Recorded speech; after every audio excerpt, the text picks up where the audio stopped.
77 76 ಆಯ್ತಾ 77 ಇದಾಗ್ಬೇಕ್ರಿ ಕಾರಿಕೆ. ಹೌದಾ ಅದು ಹೋಯ್ತು ಆಗಲೇ. ಹೇತ್ವಭಾವೇ ಚಿತ್ತಂ ನೋತ್ಪದ್ಯತೆ ಇತಿ ಉಕ್ತಂ. ಚಿತ್ತನ್ನೋತ್ಪದ್ಯತೆ ಇತಿ ಉಕ್ತಂ. ಹೇತು ಅಂದ್ರೆ ಧರ್ಮ ಅಥವಾ ಹೇತು ಅಂದ್ರೆ ವಸ್ತು ನಿಮಿತ್ತವು. ಚಿತ್ತದಲ್ಲಿ ಆಕಾರ ಉಂಟಾಗೋದಕ್ಕೆ ಏನು ಕಾರಣ ಅದು ಹೌದು, ದ್ವೈತವೇ ಹೇತು.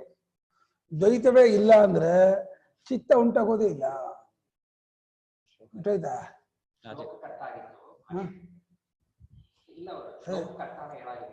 ಹೌದು, ಅನಿಮಿತ್ತ ಚಿತ್ತ ಆಯ್ತಾ?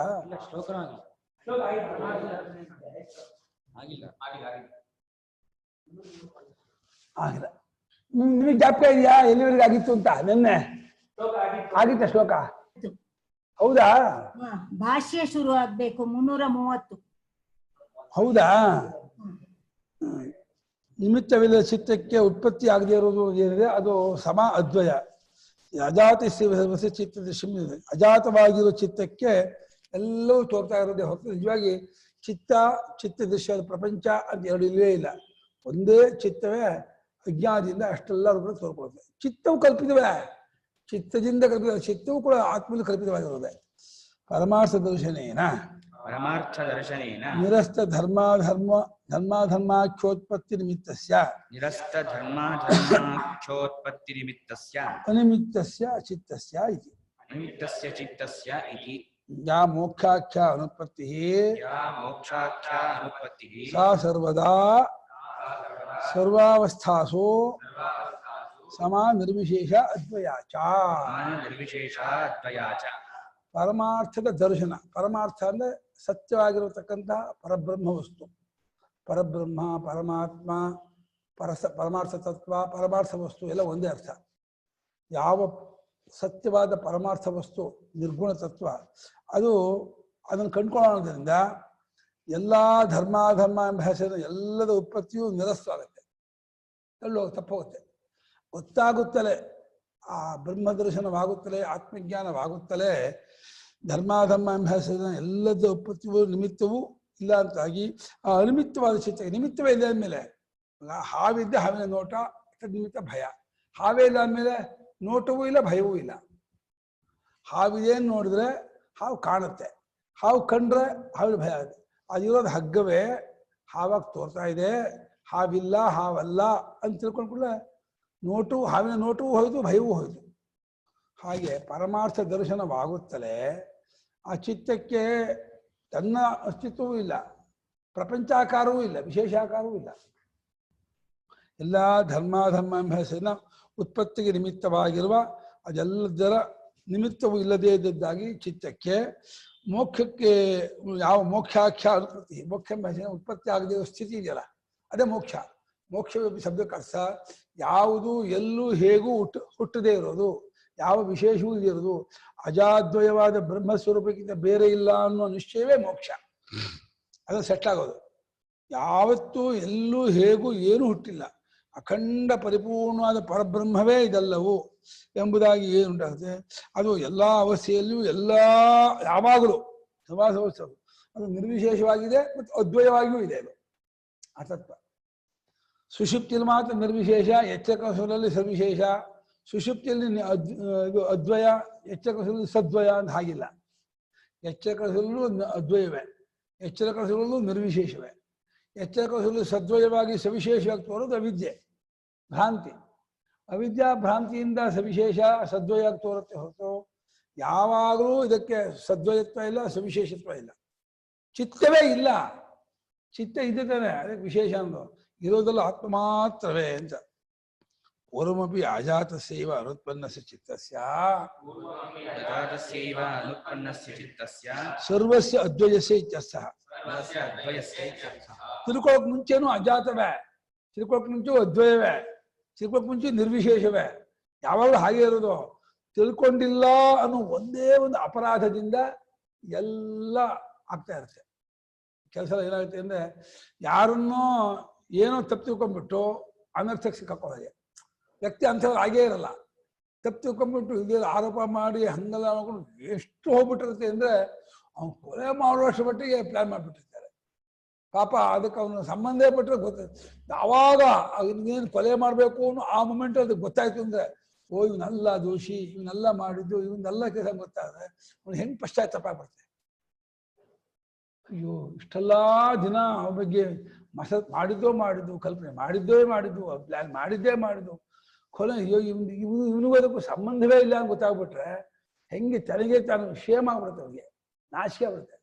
ಹಾಗೆ ತಾನು ಹುಟ್ಟಾಕಿಕೊಂಡ ಚಿತ್ತದಿಂದ ತಾನೇ ಹುಟ್ಟಾಕೊಂಡಿದ್ದು, ಅದಕ್ಕೆ ಚಿತ್ತಕ್ಕೆ ದ್ವೈತ ಕಾಣತೆ ಬೇರೆ ಕಲ್ಪಿಸ್ಕೊಂಡು ಆ ದ್ವೈತ ಸತ್ಯತ್ವವನ್ನು ಇಟ್ಕೊಂಡು ಅದಕ್ಕೆ ರಾಗದ್ವೇಷ ಏನು ಹೇಳೋಣ, ದ್ವೇಷಾಸೂಯೆ ಏನು ಹೇಳೋಣ, ಆ ಕಲ್ಪನೆಗಳು ಏನು ಹೇಳೋಣ ಹೋಗ್ತಾ ಇದೆ, ತುದಿಯೇ ಇಲ್ಲ, ಎಂಡ್ಲೆಸ್. ಮೊದಲು ಕೂಡ ಅಜಾತವೇ ಆಗಿ ಅನುತ್ಪನ್ನವಾದ ಚಿತ್ತಕ್ಕೆ ಎಲ್ಲವೂ ಅದ್ವಯವೇ ಆಗಿತ್ತು, ಸರ್ವಸ್ಯ ಅದ್ವಯ, ಸಮಸ್ತವೂ ಅದ್ವಯವೇ ಆಗಿದ್ದಂತಹ ಅದಕ್ಕೆ ಅರ್ಥ. ಯಸ್ಮಾ ಪ್ರಾಗಪ ವಿಜ್ಞಾನ ಚಿತ್ತದೃಶ್ಯಂ ತದ್ವಯಂ ಜನ್ಮ ಚ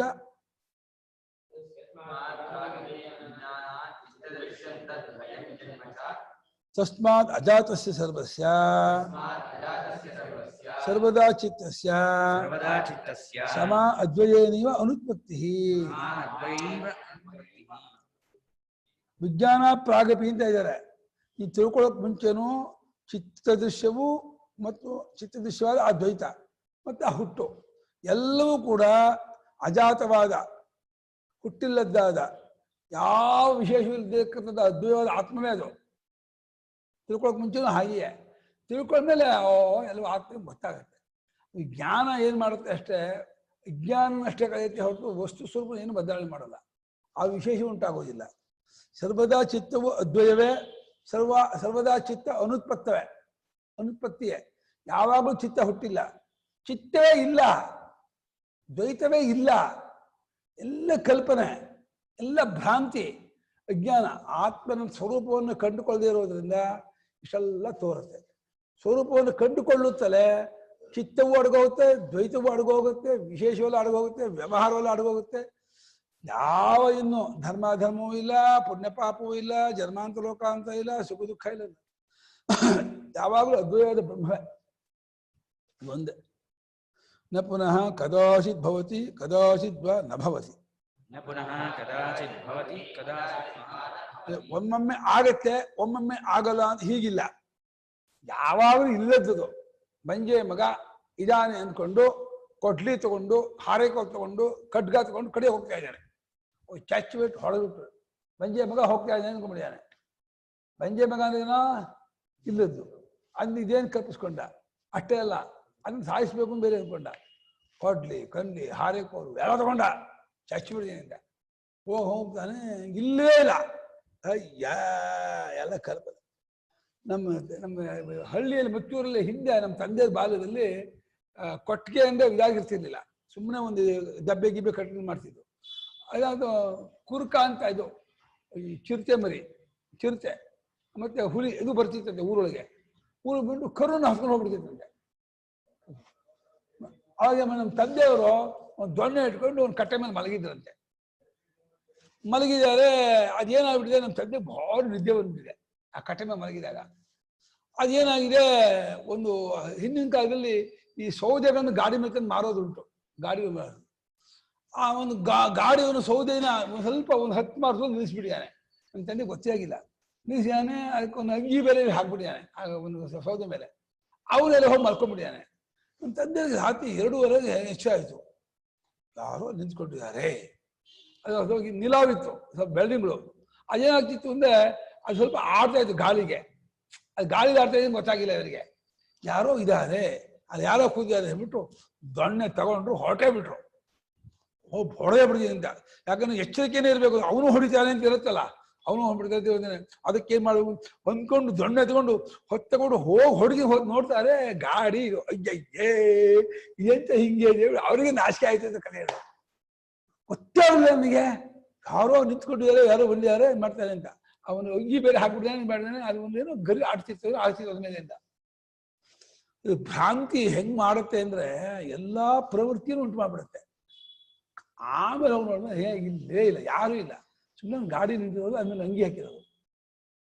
ಹೆಂಗ್ ನೋಡಿ, ಆ ಮನುಷ್ಯ ಇದ್ದಾನೆ, ಅವನ ತಕೋ ಬಂದಿದ್ದಾನೆ, ಅವನ ಕಾಳ್ತನಕ್ಕೋ ಕರು ಬಂದಿದ್ದಾನೆ, ನಾನು ಹೊಡಿಬೇಕು ಅಂತ ಹೋಗಿದ್ದಾರೆ. ಆ ಧೈರ್ಯ ನೋಡಿ ತಂದೆಯವರಿಗೆ. ಆ ರಾತ್ರಿ ಹೊತ್ತಿನಲ್ಲಿ ಒಬ್ಬರೇ ಕೋತ್ಕೊಂಡು ಹೊಡಿದ್ದಾರೆ, ಬಡಿದ್ಬಿಟ್ಟಿದ್ದೀರಿ. ಅದೇ ಕಡೆ ಹೇಳ್ತಿದ್ದು, ಈಗ ಆಯಿತು ಆಗಿದ್ದು ಅಲ್ಲ. ನೀವು ಮಲಗಿದ ಹುಲಿ ಬಂದಿದ್ರೆ ನಿಮ್ಗೆ ಏನ್ ಗೊತ್ತಾಗ್ತಿತ್ತು ಅಂದೆ ನಾನು. ಹುಲಿ ಬಂದು ನಿಮ್ಮನ್ನೇ ಕಚ್ಚಿದ್ದೆ, ನಿಮ್ಮನ್ನೇ ಹಂಗ್ ಬರಲ್ಲ, ಅದು ಮನುಷ್ಯನ ಹೆದರ್ಕೊಳ್ತೆ. ಹಾ, ಅದೇ ಮನುಷ್ಯನ ರುಚಿ ಒಂದ್ಸಲ ಕಂಡ್ರೆ ಬಿಡಲಂತೆ. ಹಾ, ಅದೇ ಕೇಳಿದೆ ನಮ್ಮ ತಂದೆ, ನಿಮ್ಮನ್ನೇ ಬಂದು ಹುಲಿ ಇದ್ ಮಾಡ್ಬಿಟ್ಟು ಏನ್ ಮಾಡ್ತಿದ್ರಿ ಅಂತಂದೆ. ಇಲ್ಲಪ್ಪ ಹಂಗೆಲ್ಲ ಬರೋಲ್ಲ ನಮ್ಮ ಹತ್ರಕ್ಕಲ್ಲ, ಅದು ಗೊತ್ತು ನನಗೆ. ಅದು ಕರುವನ್ನ ಎಮ್ಮೆನ ಹಸುನ ಹೊಡ್ಕೊಂಡು ಹೋಗಿ ಬರುತ್ತೆ. ನಾವು ನಾಯಿನ ಅದು ಒಬ್ಬನಿಗೆ ಒಂದು ಹುಲಿ ಎದುರಿಸಕ್ಕಾಗುತ್ತಾ? ಎದುರಿಸ್ತಾ ಇದ್ದಿಂದ ನಮ್ಮ ತಂದೆಯವರು. ಅಂದೆ ಹುಲಿ ನಿಮ್ಮ ಅಟ್ಯಾಕ್, ನಿಮ್ಮನ್ನೇ ಅಟ್ಯಾಕ್ ಮಾಡಿ ಏನ್ ಮಾಡ್ತಿದ್ದೆ? ಅಯ್ಯೋ ಒಂದೇ ಹೊರಗೆ ಸಾಯಿಸ್ಬಿಡ್ತಿದ್ದೆ ಹುಲಿನ ಅಂದ್ರು. ಹಂಗೆ ಅಂದ್ರು. ನನ್ನದು ಒಂದು ದೊಣ್ಣೆ ಇಟ್ಕೊಂಡಿದ್ದೆ, ಟೊಳ್ಳಿಲ್ದ ಬಿದಿರದು ಒಂದೂರು ಮಾರು ವಾಂದೆ ನನ್ನ ಆನೆ ಮೇಲೆ ಕೊಟ್ಟಿದ್ದೆ ಅಂದ್ರೆ ಪಳ್ಳನ್ನು ಹೊಡೆದೋಗ್ಬಿಡ್ತಿದ್ದೆ ತಲೆ ಇರೋದು ಒಂದು. ಅದಂದ್ರು ನಾವು ಯಮದೀರೆ ಅಂತಂದೇರಿಗೆ ಒಂದ್ಸಲ ಲಕ್ಕಪ್ಪನ ಯುದ್ಧ ಆಗಿತ್ತು, ಜಗಳ ಆಗಿತ್ತು. 40 ಜನ ಲಾರಿಲಿ ಕರ್ಕೊಂಡ್ಬಂದ್ಬಿಟ್ಟಿದ್ದಾರೆ ಅವನು ಹೊಡೆಯೋಕ್ಕೆ, ಮುತ್ತೂರಿನವನು ಹೊಡೆಯಬೇಕು ಅಂತ. ನಮ್ಮ ತಂದೆಯವರು ಊಟ ಕೂರ್ಬೇಕು ಅಂತ ಕೂತಿ ಎಲೆ ಮೇಲೆ ಕೂತಿದ್ದಾರೆ. ನಮ್ಮ ತಾಯಿ ಬರೋದು, ಯಾರೋ ಬಂದ್ಬಿಟ್ಟು ಮತ್ತೂರ್ನೆಲ್ಲ ಹೊಡಿತಾ ಇದ್ದಾರೆ, ಇದು ಮಾಡ್ತಿದ್ದಾರೆ. ಹೌದಾ ಅಂತ ಅದು ಸುಟ್ಟು ಬಂದ್ಬಿಡ್ದು. ಊಟನೂ ಮಾಡಿದ್ರೆ ಎದ್ದು ನಮ್ಮ ತಾಯಿ, ಅಯ್ಯೋ ಊಟ ಮಾಡಿ ಹೋಗ್ರಿ, ಊಟ ಮಾಡಿ, ಇಲ್ಲ ತಡಿ ಅಂತಂದು ಎದ್ದು ಹೋದ್ರು. ಹಿತ್ಲಲ್ಲಿ ಹೋಗಿ ಒಂದು ಕಣಿಕೆ ಊಟ ತಗೊಂಡು ಹೋದ್ರು. ಒಂದು ಇಷ್ಟದ್ದು ಮಾಡ್ಬೋದು. 40 ಜನ ಇದ್ದಾರೆ, ಕಲ್ಲು ಹೊಡೆದಿದ್ದಾರೆ, ನುಗ್ಗಿದ ಹೋಗಿ ಪೂರೆ ಹೊರಪ್ಪ ಲಕ್ಕಪ್ಪನ ತಮ್ಮಂಗೆ ಪಳ್ಳನ್ನು ಓಡೋಗ್ಬಿಡ್ತು ತಲೆ, ಆರಾಮ್ ಬಿದ್ಬಿಟ್ಟ ಅವನು. ಓಡೋಗ್ಬಿಟ್ರು ಎಲ್ಲ. ಯಮಧೈರ್ಯ ಅಂದ್ರೆ ಊಹೆ ಮಾಡ್ಕೊಳಕ್ಕಾಗಲ್ಲ. ಕಲ್ಲಿನ ಹೊಡಿತಾ ಇದ್ದಾನೆ, ಹೊಡಿಲಿಗ ಏನ್ ಹೊಡಿದಾನೆ ಅಂದ್ರು. ಅವ್ರಿಗೆ ನಮ್ಮ ತಂದೆಗೆ ಒಬ್ಬನ ಹೊಡೆ ಬಂದಂತೆ ಆ ಸಣ್ಣ ಕೈ ಕೊಟ್ಬಿಟ್ರದು. ಹೇಗೆ ಅವ್ರ ಕೈ ಬಿತ್ತು, ಕೊಲ್ದು ಅವ್ರ ಕೈ ಮುರಿದೋಗ್ಬಿಡ್ತು. ಇದೇ ನಿಮ್ ತಂದೆಗೆ ಏಟ್ ಬೀಳ್ತಿತ್ತು, ನಾನು ಕೈ ಕೊಟ್ಟೆ ಅಂತ ಹೊರಂದ್ರು. ಹೊಡೆದ್ರಪ್ಪ ಹೆಂಗ್ ಬಿದ್ದ ಗೊತ್ತಾ, ಹೊಡೆದೋಗ್ಬಿಡ್ತು ತಲೆ. ತಕ್ಷಣ ಎತ್ಕೊಂಡು ಓಡೋದಂತ ಆಸ್ಪತ್ರೆಗೆ ಸತ್ಮ ಏನಾಯ್ತು ಗೊತ್ತಾಯಿಲ್ಲ ಅಂತ. ಒಂದು ಹುಚ್ಚು ಧೈರ್ಯ ಏನು. ಅದು ಮನುಷ್ಯ ಕಲ್ಪನೆ ಬಂದ್ಬಿಟ್ರೆ ಭಯ ಬಿಡುತ್ತೆ. ಎಲ್ಲ ಕದಾಚಿತ್ ಎಂದಿಗೂ ಚಿತ್ತ ಹುಟ್ಟುವುದೂ ಇಲ್ಲ, ಏನು ಇದಾಗೋದು ಇಲ್ಲ, ಬರೋ ಒಂದೇ ಇಲ್ಲ. ಅದು 2 ಸಲ ಕದಾಚಿತ್ ಹಾಕಿದ್ದಾನೆ, ಪುನಃ ಕದಾಚಿತ್ ಭವತಿ ಕದಾಚಿತ್ ನವ. ಹಾಗೆ ಒಮ್ಮೆ ಆಗೋದು, ಒಮ್ಮೆ ಆಗದೇ ಇರೋದು, 2 ಇಲ್ಲೇ ಇಲ್ಲ ಚಿತ್ತಕ್ಕೆ. ಯಾವಾಗಲೂ ಇಲ್ಲದೇ ಇರೋ ಚಿತ್ತ ಸುಮ್ಮನೆ ಇದೆ ಅಂತ ಕಲ್ಪಿಸ್ಕೊಂಡು ಅದು ಆಟ ಆಡಿಸ್ತಾ ಇದೆ, ಭಯಪಡಿಸ್ತಾ ಇದೆ, ಆಸೆ ಪಡಿಸುತ್ತೆ, ಕೋಪ ಬರೆಸುತ್ತೆ, ಮತ್ತೆ ಅಸೂಯೆ ಬರೆಸುತ್ತೆ. ಎಲ್ಲ ಕಾಟಕ್ಕೂ ಚಿತ್ತದ ಚಂಚಲ್ಯ ಕಾರಣ. ಚಿತ್ತ ಚಾಂಚಲ್ಯ ಆಗ್ಬಿಡ್ತು ಅಂದ್ರೆ ಅದು ಎಷ್ಟೆಲ್ಲ ಆಟ ಆಡ್ಸತ್ತೆ ಅಂತ ಹೇಳಕ್ಕೆ ಆಗಲ್ಲ. ಬೇಜಾರು ಮಾಡಿಸುತ್ತೆ, ಭಯ ಮಾಡಿಸುತ್ತೆ, ಆಸೆ ಹುಟ್ಟಿಸುತ್ತೆ, ಕೋಪ ಬರೆಸುತ್ತೆ, ಅಸೂಯೆ ಬರೆಸುತ್ತೆ, ನಾಚಿಕೆ ಉಂಟಾಗುತ್ತೆ, ಏನೇನೋ ಕಸಿಬಿಸಿ ಆಗುತ್ತೆ, ಒಂಥರ ಅಸಹನೆ ಆಗುತ್ತೆ. ಎಲ್ಲ ತರಹ ವಿಕಾರಕ್ಕೂ ಈ ಚಿತ್ತವೇ ಕಾರಣ. ಸರ್ವದಾ ಏಕರೂಪೈವ ಇತ್ಯರ್ಥ. ಸರ್ವದಾ ಏಕರೂಪೈವ ಇತ್ಯರ್ಥ. ಯಾವಾಗ ಏಕರೂಪವಾಗಿ ಚಿತ್ತವನ್ನು ಬಾಧೆ ಮಾಡಿಕೊಂಡು ಆತ್ಮನೇ ಹೀಗೆ ತೋರ್ತಿರೋದು, ಆತ್ಮ ವ್ಯತಿರಿಕ್ತ ಚಿತ್ತ ಇಲ್ಲ ಅಂತ ಕಣ್ಕೊಂಡ್ಕೊಡ್ಲೇನೆ ಸ್ವಸ್ಥನಾಗ್ಬಿಡ್ತಾನೆ, ಶಾಂತನಾಗ್ಬಿಡ್ತಾನೆ. ಏನು ಬುದ್ಧ್ವಾ ನಿಮಿತ್ತತಾಂ ಅಂದು ಯಥೋಕ್ತೇನ ನ್ಯಾಯೇನ ಜನ್ಮ ನಿಮಿತ್ತಸ್ಯ ದ್ವಯಸ್ಯ ಅಭಾವಾತ್. ನ್ಯಾಯ ಅಂದ್ರೆ ಯುಕ್ತಿ. ಮೇಲೆ ಹೇಳಿದಂತಹ ಯುಕ್ತಿಯಿಂದ ಮತ್ತೆ ಮಾಡ್ತಾ ಇರಬೇಕು. ಇದೊಂದು ಕಾಲ್ಪನಿಕ. ಚಿತ್ತ ಅನ್ನೋದು ಬರೀ ತೋರಿಕೆ, ಚಿತ್ತವೇ ತೋರಿಕೆಯ ಮೇಲೆ ಚಿತ್ತ ಕಾಣೋ ಪ್ರಪಂಚ ಎಂತ ಸತ್ಯವಾಗಿದೆ, ಎಲ್ಲವೂ ಕಾಲ್ಪನಿಕ. ಆತ್ಮವನ್ನು ಕಂಡುಕೊಳ್ಳುತ್ತಲೇ ಚಿತ್ತವೆಂಬುದು ಇಲ್ಲ ಅಂತ ಆಗತ್ತೆ ಅಂತ ಹೇಳಿ ಸ್ವರೂಪದ ಕಡೆಗೆ ತಿರ್ಕೊಂಡು ಸುಷುಪ್ತನಾಗಿದ್ದಾಗ ಯಾವ ರೀತಿ ಇರ್ತಾನೋ ಆ ರೀತಿ ನೆಲೆ ನಿಂತವನ ಆದ ಅಂದ್ರೆ ಇನ್ನು ಜನ್ಮಕ್ಕೆ ನಿಮಿತ್ತವೇ ಇಲ್ಲ, ಹುಟ್ಟಕ್ಕೆ ನಿಮಿತ್ತವೇ ಇಲ್ಲ ಅಂತ ಆಗಿ ದ್ವೈತವೇ ಇರಲ್ಲ ಅಂತ ಆದಾಗ ಏನಾಗ್ತಾನೆ ಮುಂದಕ್ಕೆ ಅಂದ್ರೆ ಬುದ್ಧ್ವಾ ನಿಮಿತ್ತತಾಂ ಸತ್ಯಾಂ ಹೇತುಂ ಪೃಥಗನಾಪ್ನುವನ್ ಗೀತಶೋಕಂ ತಥಾ ಕಾಮಂ ಅಭಯಂ ಪದಮಶ್ನುತೆ.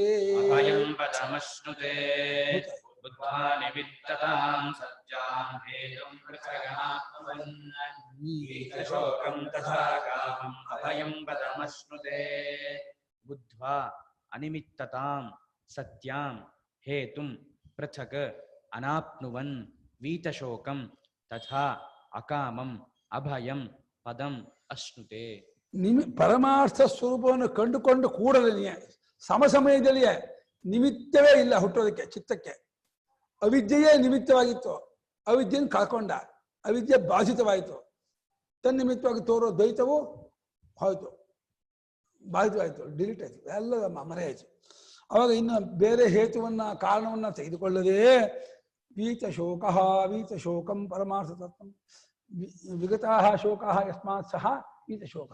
ಶೋಕವೇ ಇಲ್ಲ, ಶೋಕಕ್ಕೆ ಇಷ್ಟ ವಸ್ತು ವಿಯೋಗವಾದ ಶೋಕವಾಗುತ್ತೆ. ಅಯ್ಯೋ ದುಡ್ಡು ಹೋಚ್ಕೊಂಡ್ರಿ, ಮಗ ಹೋಗ್ಬಿಟ್ಟ, ಹೆಂಡತಿ ಹೋಗ್ಬಿಟ್ಲು, ಗಂಡ ಹೋದ, ತಂದೆ ಹೋದ್ರು, ಅಂತ ಹೋದ್ರು ಅಂತ ಇಷ್ಟ ವಸ್ತು ವಿಯೋಗದಿಂದ ಉಂಟಾದ ಮಾನಸಿಕ ಸಂತಾಪಕ್ಕೆ ಶೋಕ ಶೋಕ ಅಂತ ಹೆಸರು. ಹೋಗೋಕ್ಕೇನೂ ಇಲ್ಲ, ಬರೋಕ್ಕೇನೂ ಇಲ್ಲ, ಎಲ್ಲ ಇರೋದೆಲ್ಲ ಆತ್ಮಸ್ವರೂಪ ಒಂದೇ ಅಂತ. ಆಮೇಲೆ ಶೋಕವನ್ನು ಕಚ್ಕೊಂಡವನಾಗಿ, ಕಾಮವೇ ಇಲ್ಲದೇ ಇದ್ದವನಾಗಿ, ಅಭಯಂ ಪದಂ ಭಯರಹಿತವಾದಂತಹ ತುರಿಯ ಸ್ವರೂಪವನ್ನು ಪಡ್ಕೊಂಡ್ಬಿಡ್ತಾನೆ.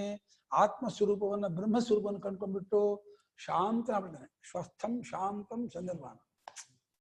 ಇನ್ನು ಮುಂದಕ್ಕೆ ಅವನಿಗೆ ಇನ್ನೇನು ಹೆದರಿಕೆ ಇಲ್ಲ, ಮತ್ತಿನ್ನು ಹುಟ್ಟೋ ಪ್ರಶ್ನೆ ಇಲ್ಲ, ಮತ್ತಿನ್ನು ಸಂಸಾರಕ್ಕೂ ಬರಲ್ಲ. ನಾವೆಲ್ಲರೂ ಅಂಥವರೇ ಆಗಿದ್ರು ನಮ್ಗೇನೋ ಅವಿದ್ಯೆಯಿಂದ ಇದು ಭಾಗ. ಅನಿಮಿತ್ತತಾಂಚ ಸತ್ಯಾಂ ಪರಮಾರ್ಥ ರೂಪಾಂ ಬುದ್ಧ್ವಾ ಹೇತುಂ ಧರ್ಮಾದಿ ಕಾರಣಂ ದೇವಾದಿ ಯೋನಿ ಪ್ರಾಪ್ತಯೇ ಕುಸಗ ಅನಾಪ್ನುವನ್ ಅನುಪಾದದಾನ ತ್ಯಕ್ತ ಬಾಹ್ಯೈಷಣ ಸನ್ ಕಾಮಶೋಕಾದಿವರ್ಜಿತಂ ಅವಿದ್ಯಾದಿರಹಿತಂ ಅಭಯಂ ಪದಮಶ್ನುತೆ ಪುನರ್ನ ಜಾಯತೆ ಇತ್ಯರ್ಥಃ. ಅದೇ ವಿಷಯ ಕೊಟ್ಟಿದ್ದಾರೆ, 4 ವಿಷಯ ಕೊಟ್ಟಿದ್ದಾರೆ ಸ್ವಾಮಿ ಟಿಪ್ಪಣಿಯಲ್ಲಿ. ಹಗ್ಗವೆಂಬ ನಿಜವನ್ನು ಅರಿತರೆ ಕಲ್ಪಿತವಾದ ಹೋಗ್ಬಿಡುತ್ತದೆ, ಮತ್ತೆ ಅಲ್ಲಿ ಹುಟ್ಟುಕೊಳ್ಳುವುದು ಇಲ್ಲ ಎಂಬ ವ್ಯವಹಾರದಂತೆ ಇದನ್ನು ಅರಿತುಕೊಳ್ಳಬೇಕು. ಹಗ್ಗದಲ್ಲಿ ಯಾವಾಗಲೂ ಹಾವಿಲ್ಲ, ಜ್ಞಾನದಿಂದ ಗೊತ್ತಾಗುತ್ತದೆ ಅಷ್ಟೇ ಹೊರತು ಇರೋ ಹಾಗೆ ಹೋಗಲ್ಲ. ಆತ್ಮನ ಯಾವಾಗಲೂ ಅಜನೆಂಬುದು ಇದನ್ನು ಗೊತ್ತಾಗುತ್ತದೆ. ಜ್ಞಾನದಿಂದ ಆತ್ಮ ಹೊಸದಾಗಿ ಆಗುವನಲ್ಲ, ಅಜನಾಗುವುದಿಲ್ಲ. ಪರಮಾರ್ಥ ರೂಪಾಂ ಬುದ್ಧ ಅಂತ, ಪರಮಾರ್ಥ ರೂಪವಾಗಿರುವ ತತ್ವವನ್ನು ಕಂಡುಕೊಂಡವನಾಗಿ, ಅದು ಪರಮಾರ್ಥ ರೂಪ. ಅದು ಯಾವುದೋ ತನ್ನ ಸ್ವರೂಪವೇ. ತನ್ನನ್ನು ಇಲ್ಲ ಅಂತಲಾಗಲಿ ಅಲ್ಲ ಅಂತಲಾಗಲಿ ಕಲ್ಪಿಸ್ಕೊಳಕ್ಕೂ ಆಗಲ್ಲ. ತಾನಲ್ಲ, ತಾನಿಲ್ಲ ಅಂದ್ಕೊಳಕ್ಕೂ ತಾನಿರಲೇಬೇಕು. ಅಂಥ ನಿಮಿತ್ತವೇ ಇಲ್ಲ. ಪರಮಾರ್ಥ ರೂಪವಾಗಿರುವ ತತ್ವವನ್ನ ಕಂಡುಕೊಂಡು ಬೇರೆ ಹೇತುವನ್ನು ಧರ್ಮಾದಿಂದ ತೆಗೆದುಕೊಳ್ಳದೆ ಇನ್ಯಾವುದು ಇಲ್ಲೇ ಇಲ್ಲ ತಗೊಳ್ಕೊಳಕ್ಕೆ. ಬಾಧಿತವಾದ ಮೇಲೆ ಧರ್ಮವೂ ಇಲ್ಲ, ಅಧರ್ಮವೂ ಇಲ್ಲ, ಪುಣ್ಯವೂ ಇಲ್ಲ, ಪಾಪವೂ ಇಲ್ಲ, ಅಗ್ನಿಹೋತ್ರಾದಿಗಳೂ ಇಲ್ಲ, ಯಾವ ಕರ್ಮವೂ ಇಲ್ಲ, ಯಾವ ಲೋಕವೂ ಇಲ್ಲ. ದೇವಾದಿ ಯೋನಿ ಪ್ರಾಪ್ತಿಗೆ ಯಾವ ಅಗ್ನಿಹೋತ್ರಾದಿಗಳು ಕಾರಣವಾಗಬೇಕೋ ಅದ್ಯಾವುದನ್ನು ಬೇರೆಯಾಗಿ ತೆಗೆದುಕೊಳ್ಳದೆ ಅದರ ಕೈ ಬಿಟ್ಟವನಾಗಿ ತ್ಯಕ್ತ ಬಾಹ್ಯ. ಇದು ಕೂಡ ಜ್ಞಾನದಿಂದ ತಾನೇ ಪ್ರಾಪ್ತವಾಗೋದು, ಪ್ರಯತ್ನ ಇಲ್ಲ. ಹೊರಗಿನ ಏಷಣೆಗಳನ್ನೆಲ್ಲ ಬಿಡು, ಏಷಣೆಯಿಂದ ಬಯಕೆ, ಹೊರಗಿನ ಬಯಕೆಗಳನ್ನ ಬಿಡೋದಕ್ಕೆ ಇವನು ಆಮೇಲೆ ಏನು ಪ್ರಯತ್ನ ಮಾಡೋದಿಲ್ಲ. ಜ್ಞಾನ ಪೂರ್ವದಲ್ಲಿ ಪ್ರಯತ್ನ, ಜ್ಞಾನವಾದ ಮೇಲೆ ಸಹಜ ಅದು. ಆಮೇಲೆ ಪ್ರಯತ್ನ ಪಡೋದು ಅಂತ ಒಂದು ವ್ಯಾಪಾರ ಇಲ್ಲ. ತ್ಯಕ್ತ ಬಾಹ್ಯೀಷಣ ಹೇಗೆ ಸಮಾಸ?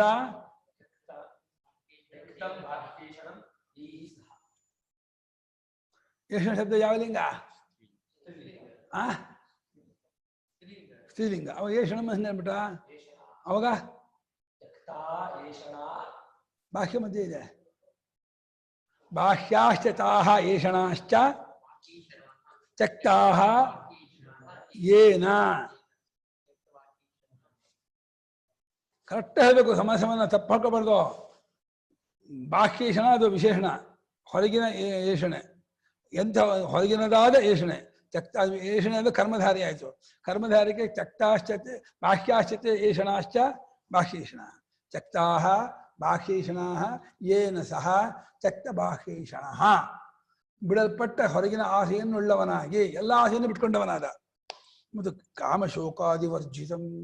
ಕಾಮವಿದ್ಯೆ ಶೋಕ ಆಗತ್ತೆ, ಕಾಮವೇ ಇದ್ರೆ ಶೋಕಕ್ಕೂ ಅವಕಾಶ ಇಲ್ಲ ಅಲ್ಲ. ಆಸೆ ಇದ್ದಂತೆನೆ ಅಯ್ಯೋ ಹಿಡಿಲಿಲ್ಲ ದುಃಖ ಆಗೋದು, ಶೋಕವಾಗೋದು, ಭಯವಾಗೋದು. ಕಾಮಕಾರಣ ಅವಿದ್ಯೆ ಮೇಲೆ, ಅವಿದ್ಯೆ ಕಾಕೊಂಡ್ಮೇಲೆ ಕಾಮಶೋಕಾದಿ ರಹಿತವಾದ ಅವಿದ್ಯಾ ಕಾಮಕರ್ಮ ರಹಿತವಾದ ಅಭಯ ಪದವನ್ನ, ಇದು ಯಾರಿಗೂ ಬೇಡ. ಅಭಯ ಸ್ವರೂಪ. ಭಯದಲ್ಲಿ ಇರೋಕ್ಕಾಗುತ್ತೆ ನಮಗೆ. ಒಂದು ಅರ್ಧ ಗಂಟೆ ಭಯದಲ್ಲಿ ಇದ್ರೆ ಪೆತ್ತು ಬಿಡಿಸ್ಬಿಡ್ತೀವಿ, ನಮ್ಗೆ ತಡ್ಕೊಳಕ್ಕೆ ಆಗಲ್ಲ. ಅರ್ಧ ಗಂಟೆ ಭಯ ಸಹಿಸ್ಕೊಳಕ್ಕಾಗಲ್ಲ ಗೊತ್ತಾ. ಒಂದು ನಿಮಿಷ ಭಯ ಆದ್ರೆ ಹೇಗೋ ಮಾಡ್ಕೊಂಡ್ಬಿಡ್ತೀವಿ. ಗಂಟೆಗಟ್ಲೆ ಭಯ ಅಂದ್ರೆ 5 ನಿಮಿಷಕ್ಕೆ ಉಚ್ಚ ಹೇಕೋಬೇಕು, 5 ನಿಮಿಷಕ್ಕೆ ಬಯದಿಸ್ಕೋಬೇಕಾಗತ್ತೆ. ಆ ಭಯ ಆವರಿಸ್ಕೊಂಡ್ಬಿಡ್ತು ಅಂದ್ರೆ ಬಹಳ ಕಷ್ಟ. ಭಯ ಅನ್ನೋದು ಮನುಷ್ಯನಿಗೆ ಸಹಿಸ್ಕೊಳಕ್ ಆಗದೆ ಇರೋದು. ಅದೆಲ್ಲ ಅವಿದ್ಯಾಕಲ್ಪಿತ ಭಯ ಅನ್ನೋದು. ಭಯ ಕಾರಣ ಇಲ್ಲ, ಏನು ಆವರಿಸ್ಕೊಂಡ್ಬಿಡ್ತೇವೆ ಬುದ್ಧಿಯನ್ನ. ಕೆಲವು ಭಯ ಹುಡ್ಕೊಂಡ್ಬಿಡುತ್ತೆ. ಮಗನಿಗೆ ಆಕ್ಸಿಡೆಂಟ್ ಅಂತೆ, ಆಸ್ಪತ್ರೆ ಸೇರಿದಂತೆ, ಡಾಕ್ಟ್ರು ಬಹಳ ಕ್ರಿಟಿಕಲ್ ಓದ್ತಿದ್ದಾರೆ, ಹೇಳಕ್ಕಾಗಲ್ಲ ಅಂತಿದ್ದಾರೆ, 24 ಗಂಟೆ ಟೈಮ್ ಕೊಟ್ಟಿದ್ದಾರೆ, ಎಚ್ಚರ ಆದ್ಮೇಲೆ ನಾವು ಏನೋ ಮಾಡ್ತೀವಿ ಅಂದಿದ್ದಾರೆ, ಅವರು ಟ್ರೈ ಮಾಡ್ತಿದ್ದಾರೆ ಅಂತ ಇಷ್ಟು ವಿಷಯ ಗೊತ್ತ ಮೇಲೆ ಶುರುವಾಗುತ್ತೆ ಕಲ್ಪನೆಗಳು. ಅಯ್ಯೋ ಏನಾಗ್ಬಿಡ್ತಾನು ಕಂಡು ದೇವಸ್ಥಾನಗಳು, ಅಪ್ಪ ಪರಮಾತ್ಮ ನಮ್ಮ ಮಗನ ಉಳಿಸ್ಕೊಡಪ್ಪ, ಶಿವ ನಾರಾಯಣ ಹರಿ ವಿಷ್ಣು ಸಾಮ ಬಾಯಿ ಬರ್ತಾ ಇರತ್ತೆ, ಅಷ್ಟೋತ್ತರ ಬಾಯಿ ಬರ್ತಾ ಇರತ್ತೆ, ಆ ಸಹಸ್ರನಾಮ ಹೇಳ್ತಿರ್ತಾನೆ, ಬೇರೆ ಬೇರೆ ಭಜನೆ ತಾಂತ ಆಟೋಮೆಟಿಕ್ ಬರ್ತಾ ಇರುತ್ತೆ ಭಜನೆಗಳು, ಭಗವನ್ ನಾಮಗಳು. ಆ ಭಯದಲ್ಲಿ ಅವನು ಆ ಭಯ ಎಲ್ಲವನ್ನೂ ಮಾಡಿ ಆ ಭಯದಲ್ಲಿ ಯಾಕಂದ್ರೆ ಮನುಷ್ಯನಿಗೆ ಕಷ್ಟ ದುಃಖ ಬೇಡವಾದದ್ದು. ಅದು ತನ್ನ ಸ್ವಭಾವ ಅಲ್ಲ. ತನ್ನ ಸ್ವಭಾವವಲ್ಲದನ್ನು ಬಿಟ್ಕೊಳ್ಳೋಕೆ ಸಹಜವಾಗಿ ಇಷ್ಟಪಡ್ತಾನೆ. ದುಃಖವಾಗಲಿ ಭಯವಾಗಲಿ ಕಷ್ಟವಾಗಲಿ ಅವನ ಸ್ವಭಾವಕ್ಕೆ ಸೇರಿದ್ದಲ್ಲ.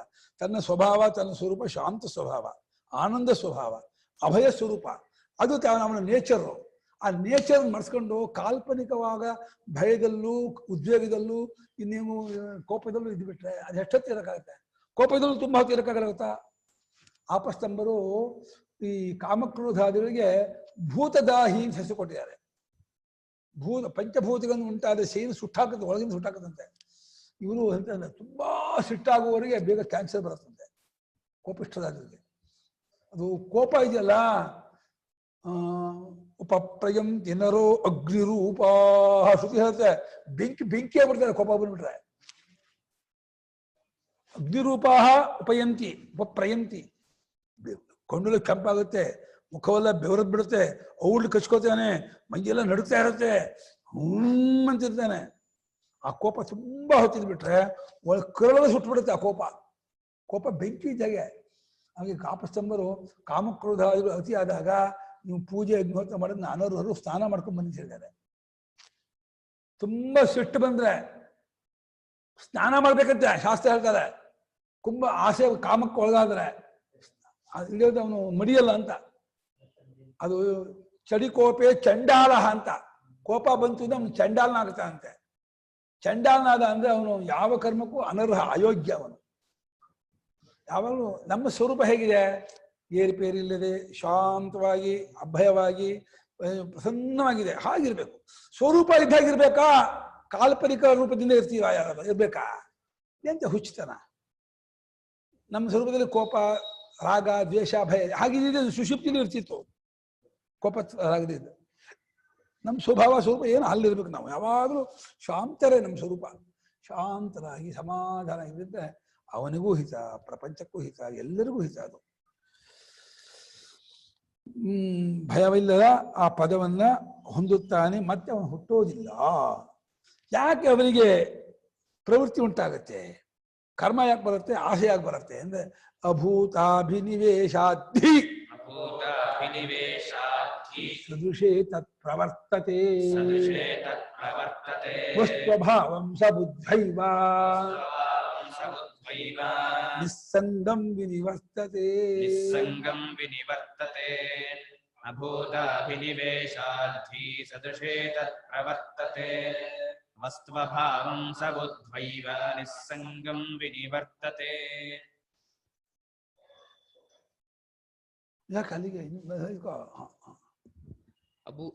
ಅಭೂತಾಭಿನಿವೇಶಾತ್ ಎಲ್ಲ ಹೋಯ್ತು. ಸರಿಯಾಗಿ ಬಾ ಎತ್ಕೊಳ್ಳೋ.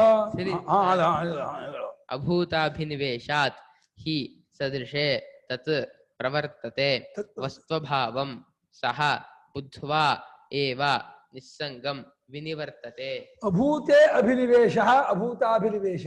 ಅಭೂತೆ ನಾಮ ಇಲ್ಲದರಲ್ಲಿ, ಭೂತನ್ನಾಮ ವಿದ್ಯಮಾನಂ, ನ ಭೂತಂ ಅಭೂತಂ ತಸ್ಮಿನ್ ಅಭೂತೆ. ಅಭೂತೆ ಅಭಿನಿವೇಶ, ಅಭಿ ಉಪಸರ್ಗ, ಅಭಿ ನೀ ಎರಡು ಉಪಸರ್ಗ, ವೇಷ ಅಂದ್ರೆ ವಿಷ ಪ್ರವೇಶನೆ. ಹೊಕ್ಬಿಟ್ಟಿದ್ದಾನೆ. ಇಲ್ಲೋದ್ರಲ್ಲಿ ಇದೆ ಕಾಣ್ತಾ ಇದಿ, ಆಗ್ತಾ ಇದಿ, ನೋಡ್ತಾ ಇದಿ, ನೀನೇ ಮಾಡುದು, ನೀನೇ ತಗೊಳ್ಳೋದು, ನೀನೇ ವಾದ ಮಾಡ್ತಾನೆ. ಹಂಗು ಕೋಪ ಬಂದ್ಬಿಟ್ರೆ ಇದಾಗ್ಬಿಟ್ರೆ ಹೆಂಗಂತಾನೆ ಅಂದ್ರೆ ತನ್ನ ತಪ್ಪಾಗಿದ್ದು ವಾದ ಮಾಡ್ತಾನೆ, ಹಠ ಮಾಡ್ತಾನೆ. ಹಠ ಬಂದ್ಬಿಡ್ತದೆ ಮನುಷ್ಯನಿಗೆ. ಹೆಂಗ್ ಮಾಡ್ತಾನೆ ಅಂದ್ರೆ ಅಭೂತ ಈ ಸಿಟ್ಟು ಒಂದಲ್ಲೇ ಅಲ್ಲ, ಕಾಮದಲ್ಲೂ ಹಾಗೆ ಮಾಡ್ತಾನೆ. ಇಲ್ಲದೆ ಇದ್ದಲ್ಲಿ ಅಭಿನಿವೇಶ ಮಾಡ್ಕೊಂಡು ಹೀಗೆ ಒಬ್ಬ ಅವನು ಕಥೆ ಹೇಳ್ತಿದ್ದ ಸ್ನೇಹಿತ ನೋಡಿ, ಅಯ್ಯೋ ಒಂದು ಹುಡುಗಿನ ಸ್ವಲ್ಪ ಹೀಗೆ ಅಂದಾಗ ಸಿಕ್ಬಿಡ್ತು ಅನ್ಕೋದಿ, ಅಯ್ಯೋ ನೋಡಿ ಹೆಚ್ಚಾಗ್ಬಿಡ್ತು ಕನಸು, ಇಲ್ಲೇ ಇಲ್ಲ ಹುಡುಗಿ ಅಂತಂದ. ಕಟ್ಕೊಂಡ್ಬಿಡ್ತೀವಿ ಈಗ ಅನ್ನಂತೆ, ಇಲ್ಲೇ ಅದನ್ನ ಅಂದ, ಇಲ್ಲೇ ಇಲ್ಲ ಅಲ್ಲಿದ್ದೆ ಕನಸು. ಅಭೂತ ಅಭಿನಿವೇಶ, ಇಲ್ಲದಲ್ಲಿ ಇದೇನು ಅಂತ ಕಲ್ಪನೆ, ಆ ಹಠ, ಆ ಕಲ್ಪನೆ ಸಿಗತ್ತೆ ವಸ್ತು ಭ್ರಾಂತೆ ಸಿಗ್ಬೇಕು. ಕಲ್ಪನೆ ಸಿಕ್ಕಾಕೋಬೇಡ ಕಣೋ. ಅಭೂತದಲ್ಲಿ ಇಲ್ಲದಲ್ಲಿ ಅಭಿನಿವೇಶ ಪಟ್ಕೊಂಡ್ರೆ, ಹಠ ಪಟ್ಕೊಂಡ್ರೆ ಅವಾಗ ಏನಾಗುತ್ತೆ ಗೊತ್ತಾ? ಆ ಹಠ ಪ್ರವರ್ತತೆ, ಮನುಷ್ಯ ಕ್ರಿಯೆ ಮಾಡಿಸುತ್ತೆ. ತತ್ನ ಕರ್ಮಣಿ. ಇಲ್ಲದನ್ನ ಇದೆ ಅನ್ಕೊಂಡ್ರೆ ಅಲ್ಲಿ ಹಾವಿದೆ ಅಂದ್ರೆ ಇಲ್ಲದೆ ಅದು ಕೋತಕೊಂಬರೋಣ ಅನ್ಸುತ್ತೆ. ಕೋತಕೊಂಬ ಹೋಗೋ, ಬೇಗ ಹೋಗೋ, ಕೋತಕೊಂಬ ಬಂದ್ಬಿಡುತ್ತೆ, ಮೈಮೇ ಬಂದ್ಬಿಡುತ್ತೆ ಅಂತ. ಯಾವ ಹಗ್ಗದ ಹಾವು ಹೊಡಿಬೇಕು, ಕೋತಕೊಂಬ ಓಡಿಸೋಣ ಅಂತ. ಈ ರೀತಿ ಭ್ರಾಂತೆ. ಹಗ್ಗದ ಹಾವೇ ಇಲ್ಲ, ಕೋತಕೊಂಬರ ಹೋಗ್ತಾನೆ. ಹಾಗೆ ಚಿತ್ತವೇ ಇಲ್ಲ, ಚಿತ್ತ ದೃಶ್ಯವಾದ ದ್ವೈತವೇ ಇಲ್ಲ, ಪ್ರಪಂಚವೇ ಇಲ್ಲ. ಆದರೆ ಇಲ್ಲಿ ಕೆಲವನ್ನೆಲ್ಲ ಓಡಿಸ್ಕೋಬೇಕು, ಕೆಲವನ್ನೆಲ್ಲ ಹತ್ತಾಡ್ಕೋಬೇಕು, ಕೆಲವನ್ನೆಲ್ಲ ಪಡ್ಕೋಬೇಕು, ಕೆಲವನ್ನೆಲ್ಲ ದೂರಕ್ಕೆ ಇಟ್ಕೋಬೇಕು. ಏನೇನೋ ವಿಭಾಗ ಕಲ್ಪನೆ ಮಾಡ್ತಾ ಇರ್ತಾನೆ. ಸದೃಶ ಅದ್ರ ತಕ್ಕ ಹಾಗೆ ಯಾವ ಅಭಿನಿವೇಶ ಎಲ್ಲಿ ಮಾಡ್ಕೋತೀನೋ ಅಭಿನಿವೇಶಕ್ಕಾಗಿ ಪ್ರವರ್ತಿಸ್ತಾನೆ.